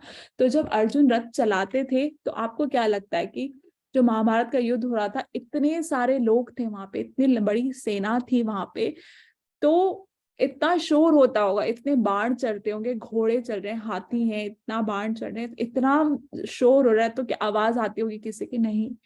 तो वो अर्जुन अगर भगवान को बोलेंगे कि मेरा रथ इधर लेके चलो, उधर ले, कैसे बोलेंगे? आवाज से नहीं बोल सकते, मुंह से नहीं बोल सकते, आवाज ही नहीं आएगी। तो वो अर्जुन भगवान को अपना घुटना मारते, लात मारते थे कि अगर भगवान को राइट साइड में लात मारा तो मतलब राइट साइड में रथ लेके जाना है, अगर लेफ्ट साइड पे लात मारा तो लेफ्ट साइड पे रथ लेके जाना है। तो और भगवान कौन? कृष्ण कौन है? परम पुरुषोत्तम भगवान है, और भगवान अपनी भक्त, अपने मित्र की सेवा के लिए उनकी लात खाने को भी तैयार है ना। He did not hesitate to carry out the order of Arjuna as a charioteer. Arjun का सारथी बनने से भी नहीं हेजिटेट हुए भगवान ना। नहीं तो भगवान बोल सकते थे मैं भगवान हूं, मैं ये रथ सारथी वाला काम क्यों करूं, मैं थोड़ा करूंगा ऐसा। नहीं, भगवान इतना प्रेम करते हैं अपने भक्तों से, पर फिर भी वो क्या है? भगवान है, उनकी सुप्रीम पोजीशन फिर भी रहती है ना, फिर भी भगवान है वो ना। तो इसका मतलब अर्जुन शायद अच्छी सिचुएशन में थे या बुरी सिचुएशन में, भगवान ने हमेशा उनका साथ दिया, प्रॉब्लम में भी। और जब अच्छी सिचुएशन में थे तब भी भगवान के साथ रहते थे, और जब प्रॉब्लम होती थी तो भगवान हमेशा ही उनके साथ रहते थे। तो प्रभुपाद परपट में लिखते हैं इस श्लोक के, the relationship between the lord and his servitor is very sweet and transcendental. ना, भक्त और भगवान के बीच की जो रिलेशनशिप है वो बहुत स्वीट है, दिव्य है, बहुत मधुर और दिव्य है। तो जैसे कि जो सेवक भगवान को सेवा करने के लिए हमेशा तैयार रहता है, ऐसे ही भगवान जो है भगवान भी हमेशा मौका ढूंढते हैं कब अपने भक्तों की सेवा कर सकें। हाँ, तो हमेशा तैयार रहते हैं भगवान सेवा करने के लिए। तो अब कृष्ण जो है वो भगवान ने, अब अर्जुन घबरा गए वहां पे सब अपने रिश्तेदारों को देख के कि अरे ये तो सब रिश्तेदार है, मैं कैसे युद्ध करूंगा। तो ये घबराहट कहाँ से आई? अर्जुन तो इतने वीर योद्धा थे। तो एक्चुअल में ये जो भगवान का ही किया हुआ था, भगवान ने अर्जुन को इल्यूजन में डाल दिया ना, भगवान ने अर्जुन को संशय में डाल दिया। ये सब दिखाया कि यहाँ पे तुम्हारे रिश्तेदार हैं ना, तुम अब युद्ध कैसे करोगे। भगवान ने ही उनको इल्यूजन में डाला ताकि भगवान आगे भगवत गीता बोल सके, भगवत गीता का ज्ञान दे सके ना। तो सभी बंधुओं, सर्वान बंधुम अवस्थितान, सभी बंधुओं को देख के अब जो है अर्जुन जो है वो ओवरवेल्म्ड हो गए ना, परेशान हो गए कि मैं कैसे युद्ध करूं, यहाँ सारे मेरे रिश्तेदार हैं, सब मारे जाएंगे, मैं ये युद्ध नहीं कर सकता। तो अब वो बोल रहे हैं कृष्ण को, क्या कृष्ण बोल रहे हैं, हे मेरे प्रिय कृष्ण, यहाँ मैं सभी अपने बंधु बांधवों को देख रहा हूँ, सभी फ्रेंड्स को, सभी रिलेटिव्स को देख रहा हूँ, और मैं इनके सामने नहीं लड़ सकता। मेरी जो शरीर के भगवान अर्जुन क्या बोल रहे हैं, मेरे शरीर का हर हिस्सा जो है वो कांप रहा है, मेरा मुख सूख रहा है, मेरी पूरी शरीर जो है वो ट्रेम्बल, वो शरीर कांप रहा है, हिल रहा है मेरा पूरा शरीर, मेरे जो शरीर पे जितने बाल हैं वो खड़े हो गए हैं, हेयर्स आर स्टैंडिंग ना, गांडीव जो है मेरे हाथ से, उनका हाथ से गांडीव गिर गया ना। अर्जुन क्या और कह रहे हैं, मेरा शरीर जल रहा है, मेरा त्वचा जल रही है ना, और मैं यहाँ नहीं खड़ा हो सकता, मैं खड़ा नहीं हो पा रहा हूँ, और मेरा जो मन है वो भी मुझे यहाँ खड़ा नहीं होना दे रहा, और मैं सब कुछ भूल रहा हूँ, हे केशव मैं सब कुछ भूल रहा हूँ। और मैं सिर्फ क्या देख रहा हूँ कि यहाँ पे सिर्फ क्या होगा, सिर्फ गलत होगा, यहाँ मिसफॉर्च्यून होगा। वो बोल रहे हैं मैं सिर्फ यहाँ पे क्या मिसफॉर्च्यून होते हुए देख रहा हूँ, गलत यहाँ पे जो होगा, सिर्फ और सिर्फ क्या होगा, सिर्फ मारे जाएंगे, सब लोग मारे जाएंगे। तो मैं ये नहीं देख सकता, और मुझसे यहाँ खड़ा नहीं हो जा रहा, गांडीव भी छूट रहा है मेरे हाथ से, तो अब आप मुझे ले चलो, मैं ये युद्ध नहीं करना चाहता। तो अर्जुन ने ऐसा बोल दिया कृष्ण को कि मुझसे नहीं देखा जाएगा। और क्या रीजन दिए, अब युद्ध छोड़ने के क्या रीजन दिए, और सारे रीजन अब हम सुनेंगे तो सारे रीजन एक्चुअल में वैलिड रीजन है अर्जुन के, अगर हम सुने। फर्स्ट रीजन क्या दिया, 11वां 2.11 श्लोक से 30 श्लोक में, sorry this is from next chapter 1.28, 29 and 30 श्लोक का फर्स्ट चैप्टर के 28, 29, 30 श्लोक में अर्जुन बोल रहे हैं कंपैशन है उनके हृदय में ना, कंपैशन की वजह से वो युद्ध नहीं करना चाहते। कंपैशन का मतलब कि वो बहुत ही सॉफ्ट हार्टेड डिवोटी हैं। डिवोटीज क्या होते हैं, सॉफ्ट हार्टेड होते हैं जनरली ना, किसी का बुरा नहीं कर सकते, भगवान के भक्त हैं ये, और बहुत कोमल हृदय के हैं, और ये किसी का बुरा नहीं करना चाहते, किसी को मारना नहीं चाहते। तो इसलिए कंपैशन आ रहा है उनको, दया आ रही है अपने रिलेटिव्स के, मैं इनको नहीं मार सकता। और क्या दया में वो क्या कह रहे हैं कि ये सब शरीर, मतलब वो ये समझ रहे हैं, एक दया एक आ रही है कि नहीं मार सकता मैं, दूसरी दया वो समझ रहे हैं, सबको शरीर समझ रहे हैं ना, कि ये सब मारे जाएंगे, ये भीष्म पितामह मेरे सामने खड़े हैं, मेरे गुरु मेरे सामने खड़े हैं, मैं इनको नहीं मार सकता। तो इल्यूजन हो रहा है उनको किस चीज का, कि ये सब शरीर है। तो भगवान आगे जाके सेकंड चैप्टर में बताएंगे ये शरीर नहीं आत्मा है ना। तो सबसे पहला रीजन था अर्जुन को दया आ रही थी, अर्जुन इसलिए नहीं लड़ना चाहते थे, कंपैशन की वजह से, दया की भावना।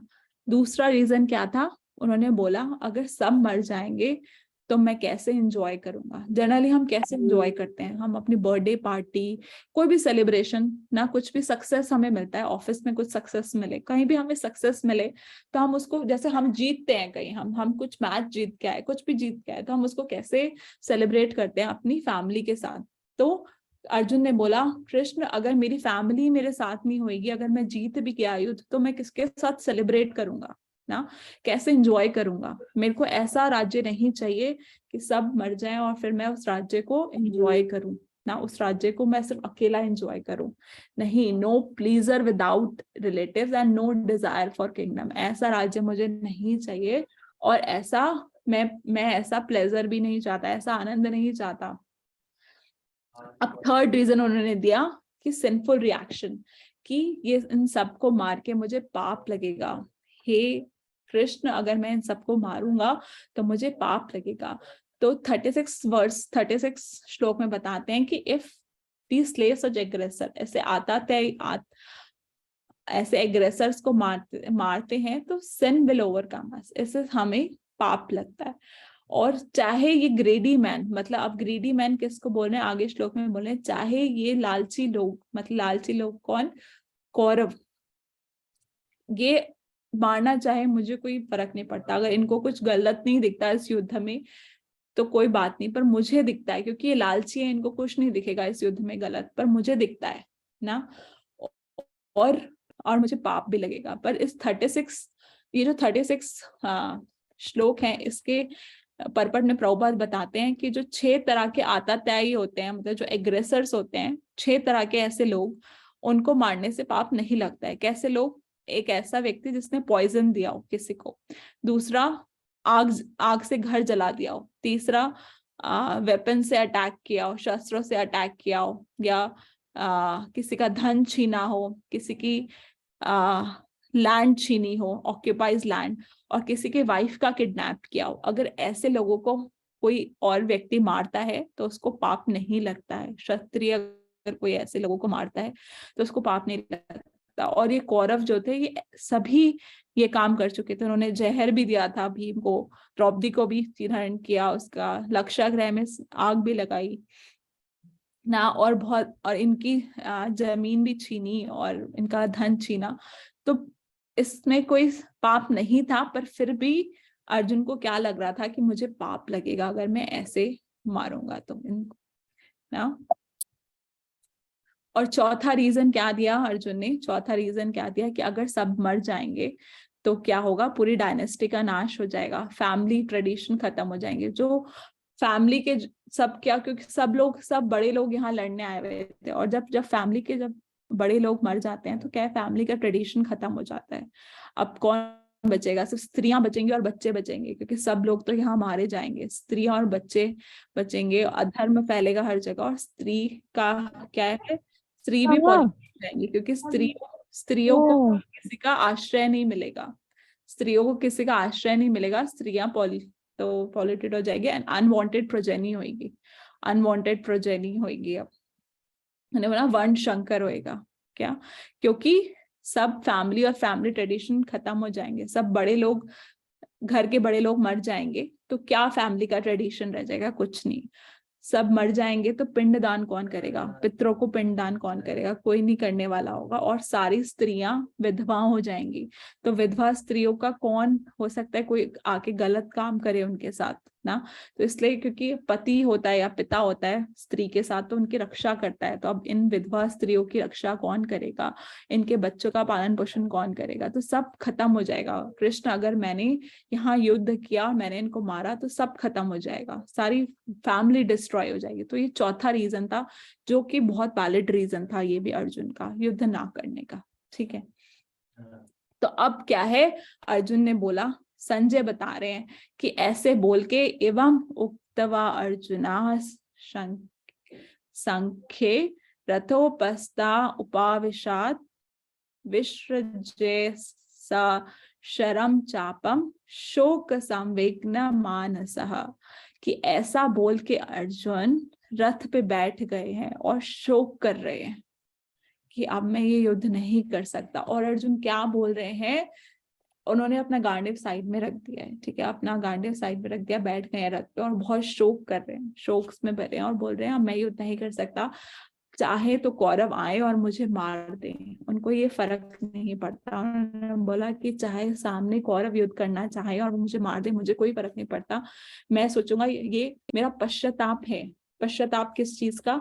कि मैंने सोचा कि मैं अपने रिश्तेदारों को मारूंगा। तो वो इस बात में भी गिल्टी फील कर रहे थे कि मैंने ऐसा सोच भी ऐसे किया कि मैं अपने गुरु या अपने रिश्तेदारों को मारूंगा, तो ये इसका मैं पश्चाताप करना चाहता, तो अच्छा है कि वो लोग आके मुझे मार दें, कौरव भी मार दें। तो अब क्या है, अर्जुन एकदम अपना गांडीव साइड रख के अब लड़ना नहीं चाहते, उन्होंने छोड़ दिया है ना।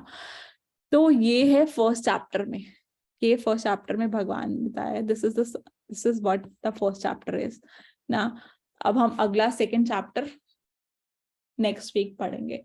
तो फर्स्ट चैप्टर में ये हुआ है कि अर्जुन ने बोल दिया है कि अब वो युद्ध नहीं करेंगे और उन्होंने रीजन दिए। क्या रीजन दिए हैं? 4 रीजन दिए हैं उन्होंने। पहले कंपैशन, दया है उनके अंदर। दूसरा रीजन था, फर्स्ट इज कंपैशन। दूसरा उन्होंने बोला कि मैं कैसे एंजॉय करूंगा, नो एंजॉयमेंट विदाउट रिलेटिव्स, अगर रिलेटिव्स नहीं होंगे तो मैं एंजॉय कैसे करूंगा। देन थर्ड कि मुझे पाप लगेगा। और चौथा कि पूरा फैमिली ट्रेडिशन खत्म हो जाएगा, सब डिस्ट्रक्शन, डायनेस्टी खत्म हो जाएगी, पूरा फैमिली ट्रेडिशन ही मेरा खत्म हो जाएगा ना, क्योंकि फैमिली के सभी बड़े लोग मर जाएंगे ना, सभी जो है और क्या है, सारी स्त्रियां विधवा हो जाएंगी, सब बच्चे अनाथ हो जाएंगे ना, सब खत्म हो जाएगा फैमिली ट्रेडिशन ना। कौन पितृदान करेगा ना, कौन श्राद्ध करेगा, कोई कुछ नहीं करता है। और स्त्रियां कौन प्रोटेक्शन करेगा, नहीं, स्त्रियों का कुल नाश होएगा, सबका कुल नाश हो जाएगा। तो उनको ये लग रहा था, तो इसलिए वो युद्ध नहीं करना चाहते थे और वो बहुत शोक में है आप ना। अब आगे सेकंड चैप्टर में वो भगवान से पूछेंगे कि हे कृष्ण मुझे क्या करना चाहिए ना। तो हम सेकंड चैप्टर नेक्स्ट वीक पढ़ेंगे, सैटरडे को इसी टाइम 7:30, ठीक है। तो अभी आपका अगर कोई प्रश्न है, कोई क्वेश्चन अगर आप पूछना चाहते हैं तो अब आप पूछ सकते हैं। हरे कृष्ण माता जी, प्रणाम। क्योंकि आज इंट्रोडक्शन भी था और हमने भगवद गीता का महात्म्य भी पढ़ा, इसलिए थोड़ा ज्यादा टाइम हो गया। स्टार्टिंग में हम लोग थोड़ा टेक्निकली भी बहुत बार डिस्टर्बेंस हो रहा था, तो आई होप नेक्स्ट टाइम से इतना टाइम ना लगे। बट भगवद गीता के चैप्टर्स एक्चुअली बहुत बड़े हैं, तो टाइम लग भी सकता है। सो आई कांट कमिट कि कितना टाइम लगेगा, बट विल ट्राई कि हम अच्छे से कवर करें। मेन इम्पोर्टेंट माता जी टाइमिंग चेंज हो सकती है? नहीं माता जी, टाइमिंग तो यही रहेगा। क्योंकि बहुत लेट हो जाता है इस टाइम पर। एक्चुअली माता जी most of the girls are working ना, सब ज्यादातर वर्किंग है, तो सब इसी टाइम फ्री हो पाते हैं ऑफिस से आके अपना, या कोई कॉलेज से भी आते हैं तो इसी टाइम आ पाते हैं। यस माता जी, हरे कृष्णा। हरे कृष्णा। हाँ जी, किसका कोई प्रश्न है तो आप चैट बॉक्स में डाल सकते हैं, चैट बॉक्स में पूछ सकते हैं, और नहीं तो यहीं पे भी पूछ सकते हैं। अच्छा, before you leave, I think you all started leaving, मैं एक अनाउंसमेंट करना चाहती हूँ, बहुत इंपॉर्टेंट अनाउंसमेंट है कि हम इस चैप्टर से रिलेटेड एक आपको क्विज भेजेंगे, जो कि क्विज जो है आपके ग्रुप में, जिस ग्रुप में आप लोग हैं उस ग्रुप में क्विज शेयर कर दिया जाएगा आपको।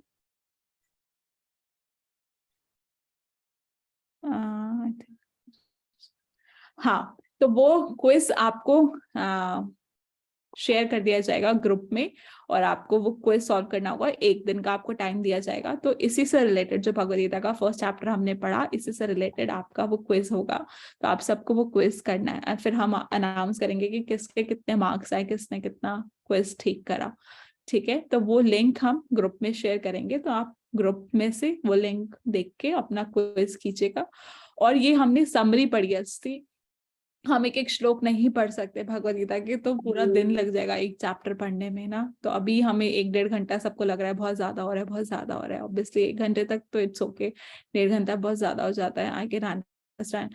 तो हमने एक ओवरव्यू पढ़ा है फर्स्ट चैप्टर का, एक समरी पढ़ा है। तो मैं चाहती हूँ कि आप लोग, भगवद गीता आप सबके पास है, जिसके पास नहीं है तो वो हमें बता दीजिए ग्रुप ग्रुप में जो माता जी मैसेज करती है उनको पर्सनल मैसेज करके बता दीजिए।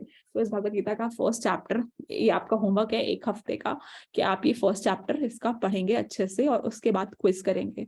तो ये क्विज हम कल पोस्ट करेंगे, तो 1 दिन दिया जाएगा। तो आप आज से ही, बहुत बड़ा नहीं है फर्स्ट चैप्टर, आज से ही इसको पढ़ना शुरू कर दीजिए। कल तक 1 दिन में आप आराम से फर्स्ट चैप्टर पढ़ सकते हैं, उसके बाद आप इसका क्विज कीजिएगा। ठीक है, ठीक है। अभी क्या क्या क्वेश्चंस है देख लेते हैं ग्रुप में। फर्स्ट 6 chapters आर कर्म yoga, second 6 chapters are bhakti yoga and last 6 chapters are jnana yoga.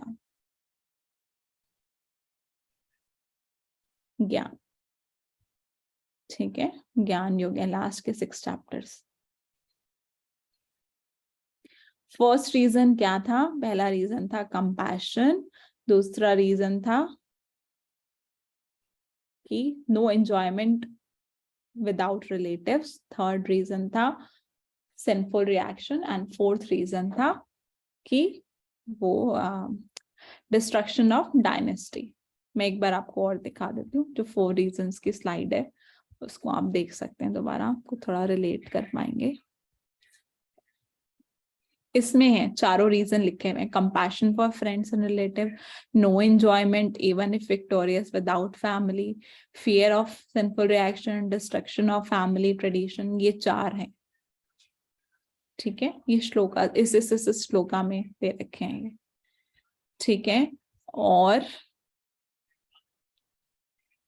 English में पढ़ना है या हिंदी में, आप जिसमें सुटेबल, आपको जिसमें अच्छा लगे आप उसमें पढ़िए प्लीज, पर सिंसियरली सीरियसली आप पढ़िएगा, उसके बाद क्विज करिएगा, तो आपको भी अच्छा लगेगा, फायदा होगा इस सेशन रखने का और हमें भी अच्छा लगेगा। आप पढ़ के करेंगे तो क्वेश्चन आंसर ना चीटिंग करके नहीं करना है, पहले आप पढ़ लीजिए पूरा, उसके बाद क्विज कीजिए।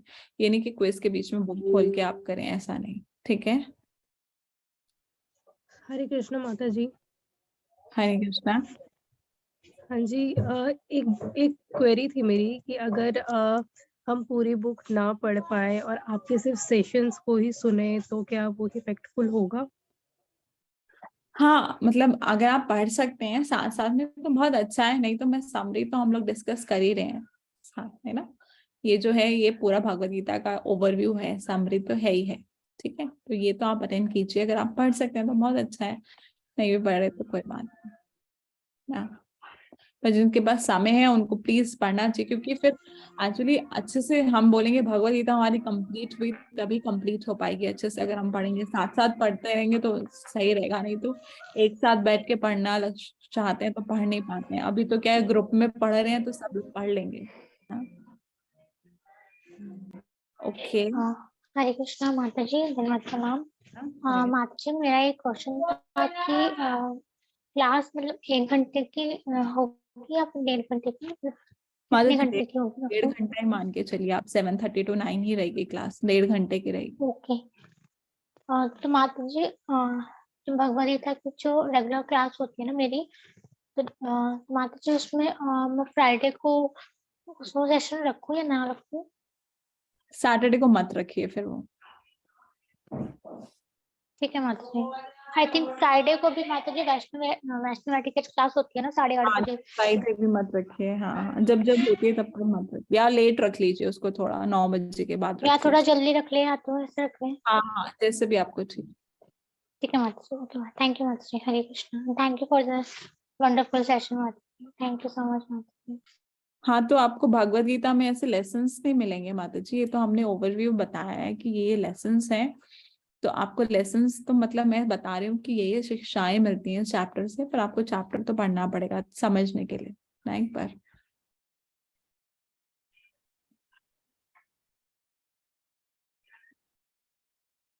अच्छा, जो लोग ग्रुप में नहीं है वो यहाँ पे पर्सनली हर्षिता माता जी है यहाँ पे, या फिर कौन से हैं, भारती माता जी हैं, को होस्ट है भारती माता जी, उनको अपना नंबर दे सकते हैं। जो जो ग्रुप में नहीं है वो आपको ग्रुप में ऐड कर लेंगे, हमारा व्हाट्सएप ग्रुप है, आपको उसमें ऐड कर लेंगे हम लोग। हर्षिता शर्मा माता जी या फिर भारती गोस्वामी माता जी को आप अपना नंबर पर्सनली टेक्स्ट कर दीजिए, ठीक है।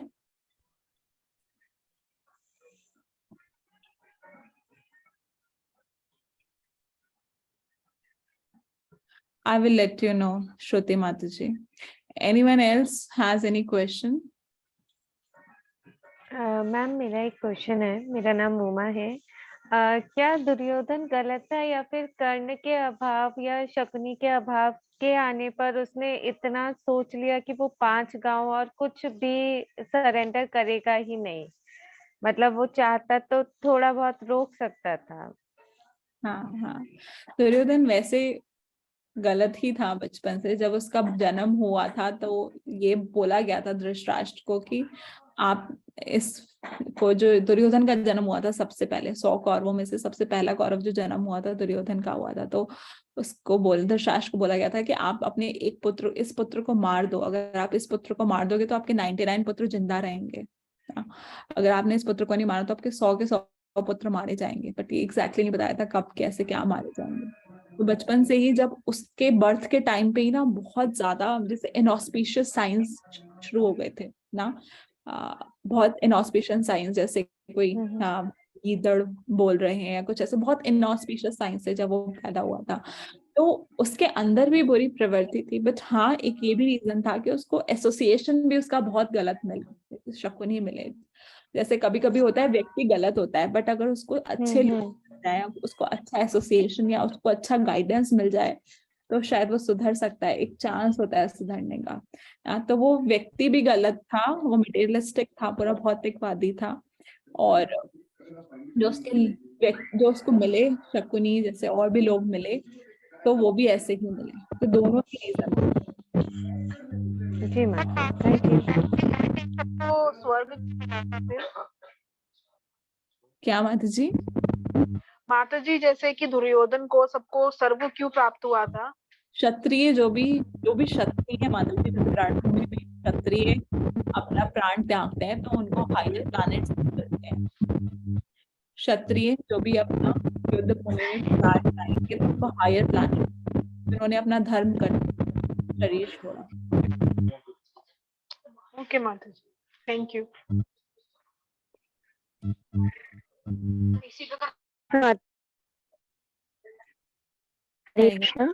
यस माता जी। आप मुझे गीता महात्म्य में एक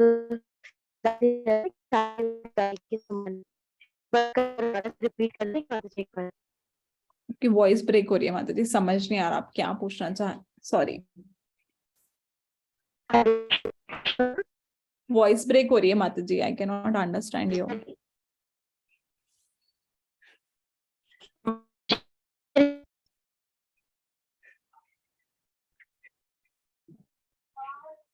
हरे कृष्णा। यस स्वाति माता जी, हाँ जी। माता जी, गीता महात्म्य में ना आपने एक एग्जाम्पल बताया था कि सारे उपनिषद गाय के समान हैं और भगवान कृष्ण ग्वाले, ऐसे करके आपने कुछ बताया था ना माता जी, इसको एक बार रिपीट कर दीजिए माता जी। हाँ, सभी उपनिषद जो है वो गाय के समान है और कृष्ण जो है वो ग्वाले हैं और उस गाय का दूध निकाल रहे हैं एक बछड़े के लिए। बछड़ा है उस गाय का, वो कौन है? अर्जुन। तो सभी उपनिषदों का जो सार है वो भगवत गीता है। तो सभी उपनिषद गाय के फॉर्म में, और जो दूध निकल रहा है, जो क्योंकि गाय का सार क्या होता है, मतलब गाय से क्या मिलता है हमें? दूध। तो वो सभी उपनिषद को निचोड़ के अगर उसका सार निकाला जाए तो वो क्या है? भगवत गीता। और कृष्ण स्वयं वो दूध निकाल रहे हैं, स्वयं वो दूध निकाल रहे हैं। सभी उपनिषदों को गाय रूप माना गया है और भगवान को ग्वाल रूप, और भगवान उस गाय का दूध निकाल रहे हैं। और किसके लिए? क्योंकि वहां पे एक बछड़ा है अर्जुन, उसको दूध पिलाने के लिए। और साथ साथ उस बछड़े के साथ और भी जो भगवद गीता को जानना चाहता है, जो भी पढ़ना चाहता है, जो भगवान के शुद्ध भक्त है, वो भी उस दूध को पी सकते हैं, दूध रूपी अमृत को, भगवद गीता के। आया समझ माता जी? अब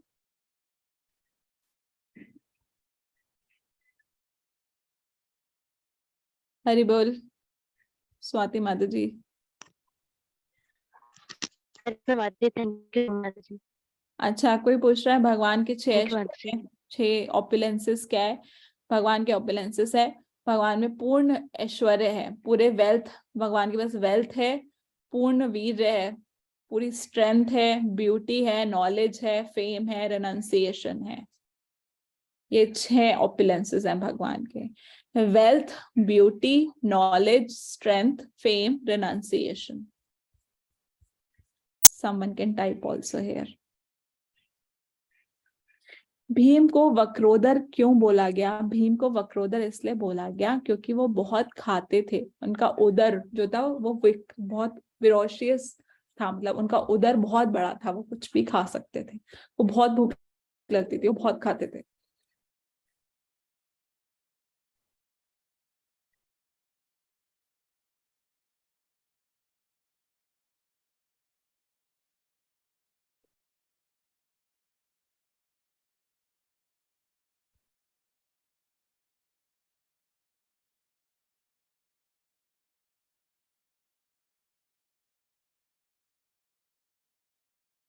और कोई किसी का कोई डाउट माता जी?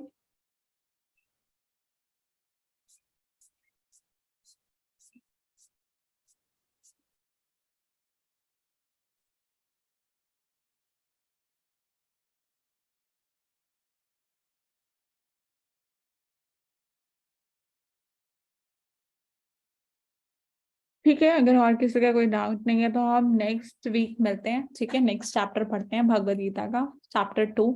तब तक आप फर्स्ट चैप्टर अच्छे से रिवाइज कीजिए। ठीक है, अब आपको समझ आएगा चैप्टर अगर आप खुद पढ़ेंगे।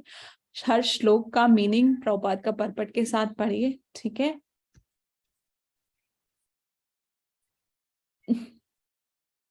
अगर आपका कोई फीडबैक हो तो जो कोऑर्डिनेटर है माता जी, जो नंबर, जिस नंबर से मैसेज आता है, अगर किसी का कोई फीडबैक है तो आप उनको दे भी सकते हैं क्लास में। थैंक यू सो मच माता जी। हरे कृष्णा। प्रियंका माता जी, आपका वॉइस ब्रेक हो रहा है, कैन नॉट अंडरस्टैंड। माता जी मुझे पूछना था, जैसे मैं 2 चैप्टर भी पढ़ चुकी हूँ, तो अभी फर्स्ट चैप्टर दोबारा से पढूं क्विज के लिए, क्योंकि हम भूल जाते हैं माता जी जो हम पहले पढ़ चुके होते हैं। दोबारा पढ़ना चाहिए, दोबारा पढ़िए, क्विज के लिए दोबारा पढ़िए। Okay, thank you. Hare Krishna माता जी। हरे कृष्ण माता जी। हरे कृष्ण माता जी। हरे कृष्णा। माता जी मेरा क्वेश्चन है, हरि बोल। यस यस किरण माता जी बताइए।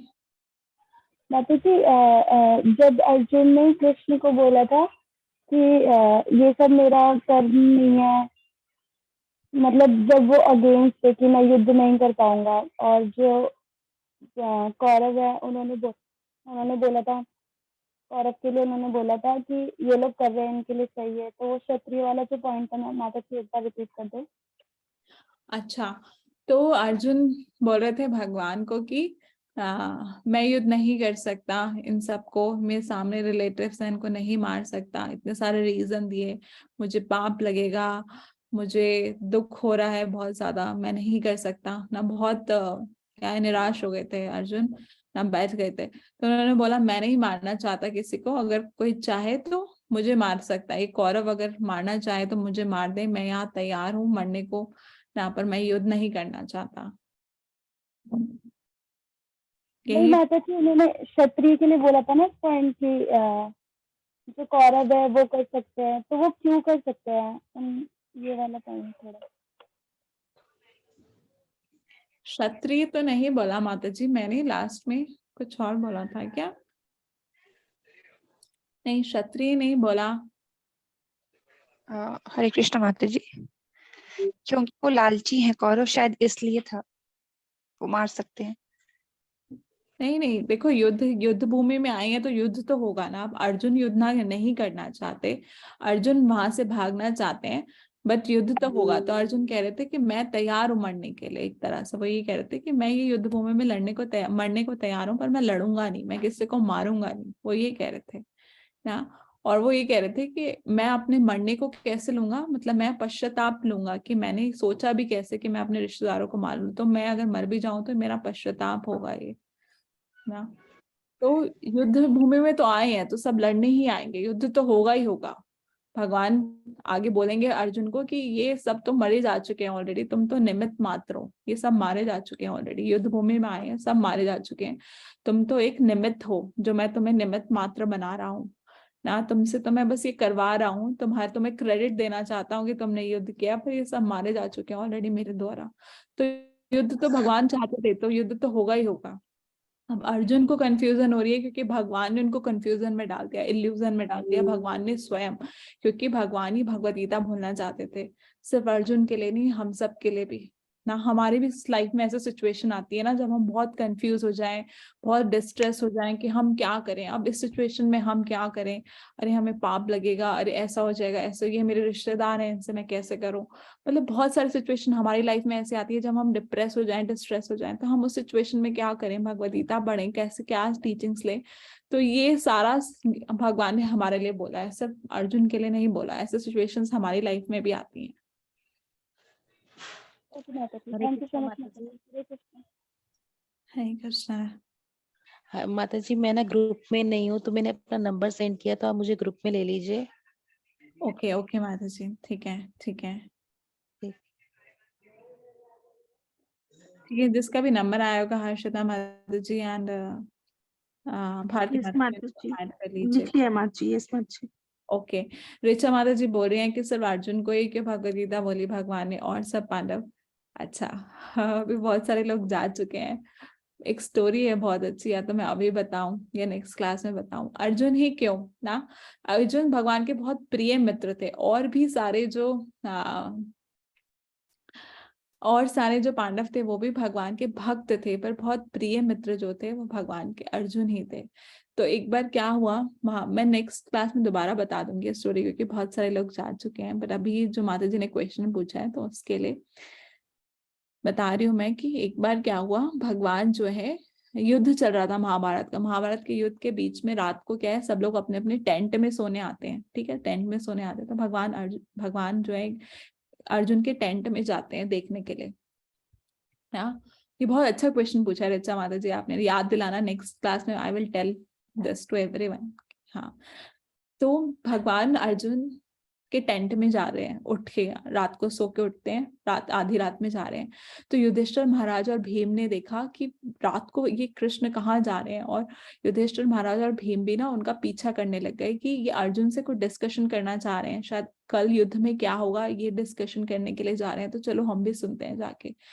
तो जब गए कृष्ण अर्जुन के टेंट में गए जहां अर्जुन सो रहे थे, तो कृष्ण ने अर्जुन के शरीर में जो भी घाव हैं, बहुत सारे घाव थे युद्ध के बाद ना, तो सभी कृष्ण ने अर्जुन के एक एक घाव टच किया ऐसे आराम आराम से, और सारे अर्जुन के जितने घाव थे सब भर गए, सब ठीक हो गए। जैसे हम दवाई लगाते हैं, दवाई खाते हैं, शरीर में कुछ चोट लग जाए तो उसको ठीक होने में भी 2-4 दिन लगते हैं। जिससे भगवान ने टच किया, सारे अर्जुन के सब घाव एकदम खत्म, एकदम खत्म, एकदम खत्म, सारे घाव अर्जुन के, सब चोट खत्म जो भी युद्ध में लगे। तो भीम और युधिष्ठिर देख रहे थे वहां खड़े होकर, वो बोले कि भगवान कृष्ण ये आप क्या कर रहे हो इतनी रात को आप। तो कृष्ण बोले चुप रहिए, मतलब उनको बोला आप चुप रहो, अर्जुन सो रहे हैं, वो उठ जाएंगे, आप चुप रहिए। हाँ, फिर भीम को पकड़ते हैं कृष्ण, और भीम का कान जो है, भीम का जो कान है वो अर्जुन के पैर पे लगाते हैं। तो अर्जुन के जो पैर थे उसमें बहुत सारे बाल थे, बहुत सारे हेयर्स थे अर्जुन के पैर पे, और हर एक हेयर से आवाज आ रही थी कृष्णा कृष्णा कृष्णा। तो अर्जुन सोते हुए भी, अर्जुन के सोते हुए शरीर में जितने बाल हैं वो भी कृष्ण का नाम ले रहे हैं। तो भीम ने बोला देखो ये सोते हुए भी मुझे बुला रहा है। उसके सर में, अर्जुन के सर में जितने बाल, भीम के कान को भगवान अर्जुन के सर के पास लेके गए कि सुनो ये। और फिर भीम ने सुना कि अर्जुन के सर के बाल, एक एक बाल भी क्या बोल रहे हैं, कृष्णा कृष्णा कृष्णा कृष्णा कृष्णा कृष्णा कृष्णा है। तो जब भीम ने सुना तो भगवान ने बोला देखो ये रात को सोते हुए भी, ये मेरा भक्त है, रात को सोते हुए भी मुझे इतना पुकार रहा है, तो मैं क्यों नहीं आऊंगा। तो ये स्पेशल भक्ति थी अर्जुन की भगवान के प्रति ना, रात को सोते हुए भी केशव को पुकार रहे हैं ना। इतने प्रिय मित्र थे भगवान के, इतने शुद्ध भक्त थे भगवान।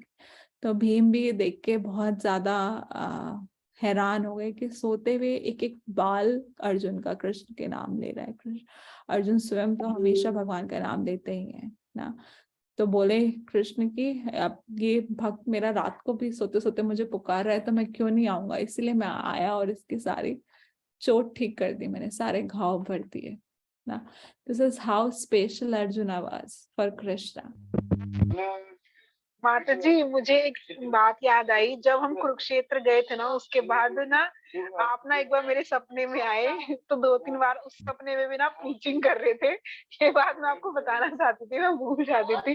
तो आज वो कृष्ण वाली उससे बात याद आ गई कि अर्जुन सो रहे थे तो वो सोने वाली बात याद आ गई कि हमारे साथ भी माता जी ऐसे होता है, जो हम 24 घंटे सुनते हैं ना तो हमारे वही चीज हमारे सपने में भी आती है। तो उस दिन ऐसे में आपकी बातें माइंड में चल रही थी तो आप भी मेरे सपने हाँ, तो यही कॉन्शियस हमारी कृष्णा कॉन्शियस।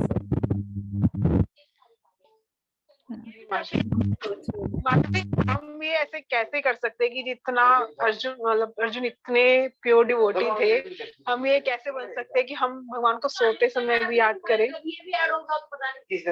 माता जी हम हमेशा पहले जगते हुए तो प्रयास करें, जगते हुए तो प्रैक्टिस करें भगवान को याद करने की। जो हम अपना पूरा दिन सभी इंद्रियां हम अपना की सेवा में लगाएंगे, पूरा टाइम भगवान का कॉन्शियस में रहेंगे, तो हम धीरे धीरे ये सब हमारा होते सोते हुए भी, क्योंकि रात को सपना कोई आता है जो पूरा दिन हम सोचते हैं नाम बना रहे हो, पूरा दिन जब भगवान के बारे में भी भगवान को सोच पाएंगे।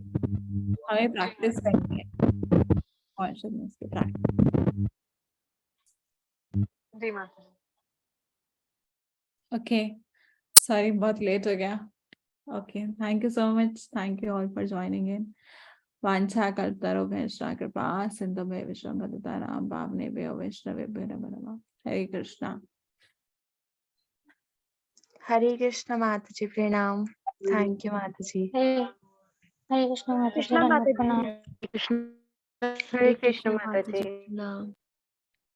कृष्णा प्रणाम। हरे कृष्णा माता जी, प्रणाम। प्रणाम माता जी। हरे कृष्ण माता जी, प्रणाम माता जी। हरे कृष्णा प्रणाम माता जी। हरे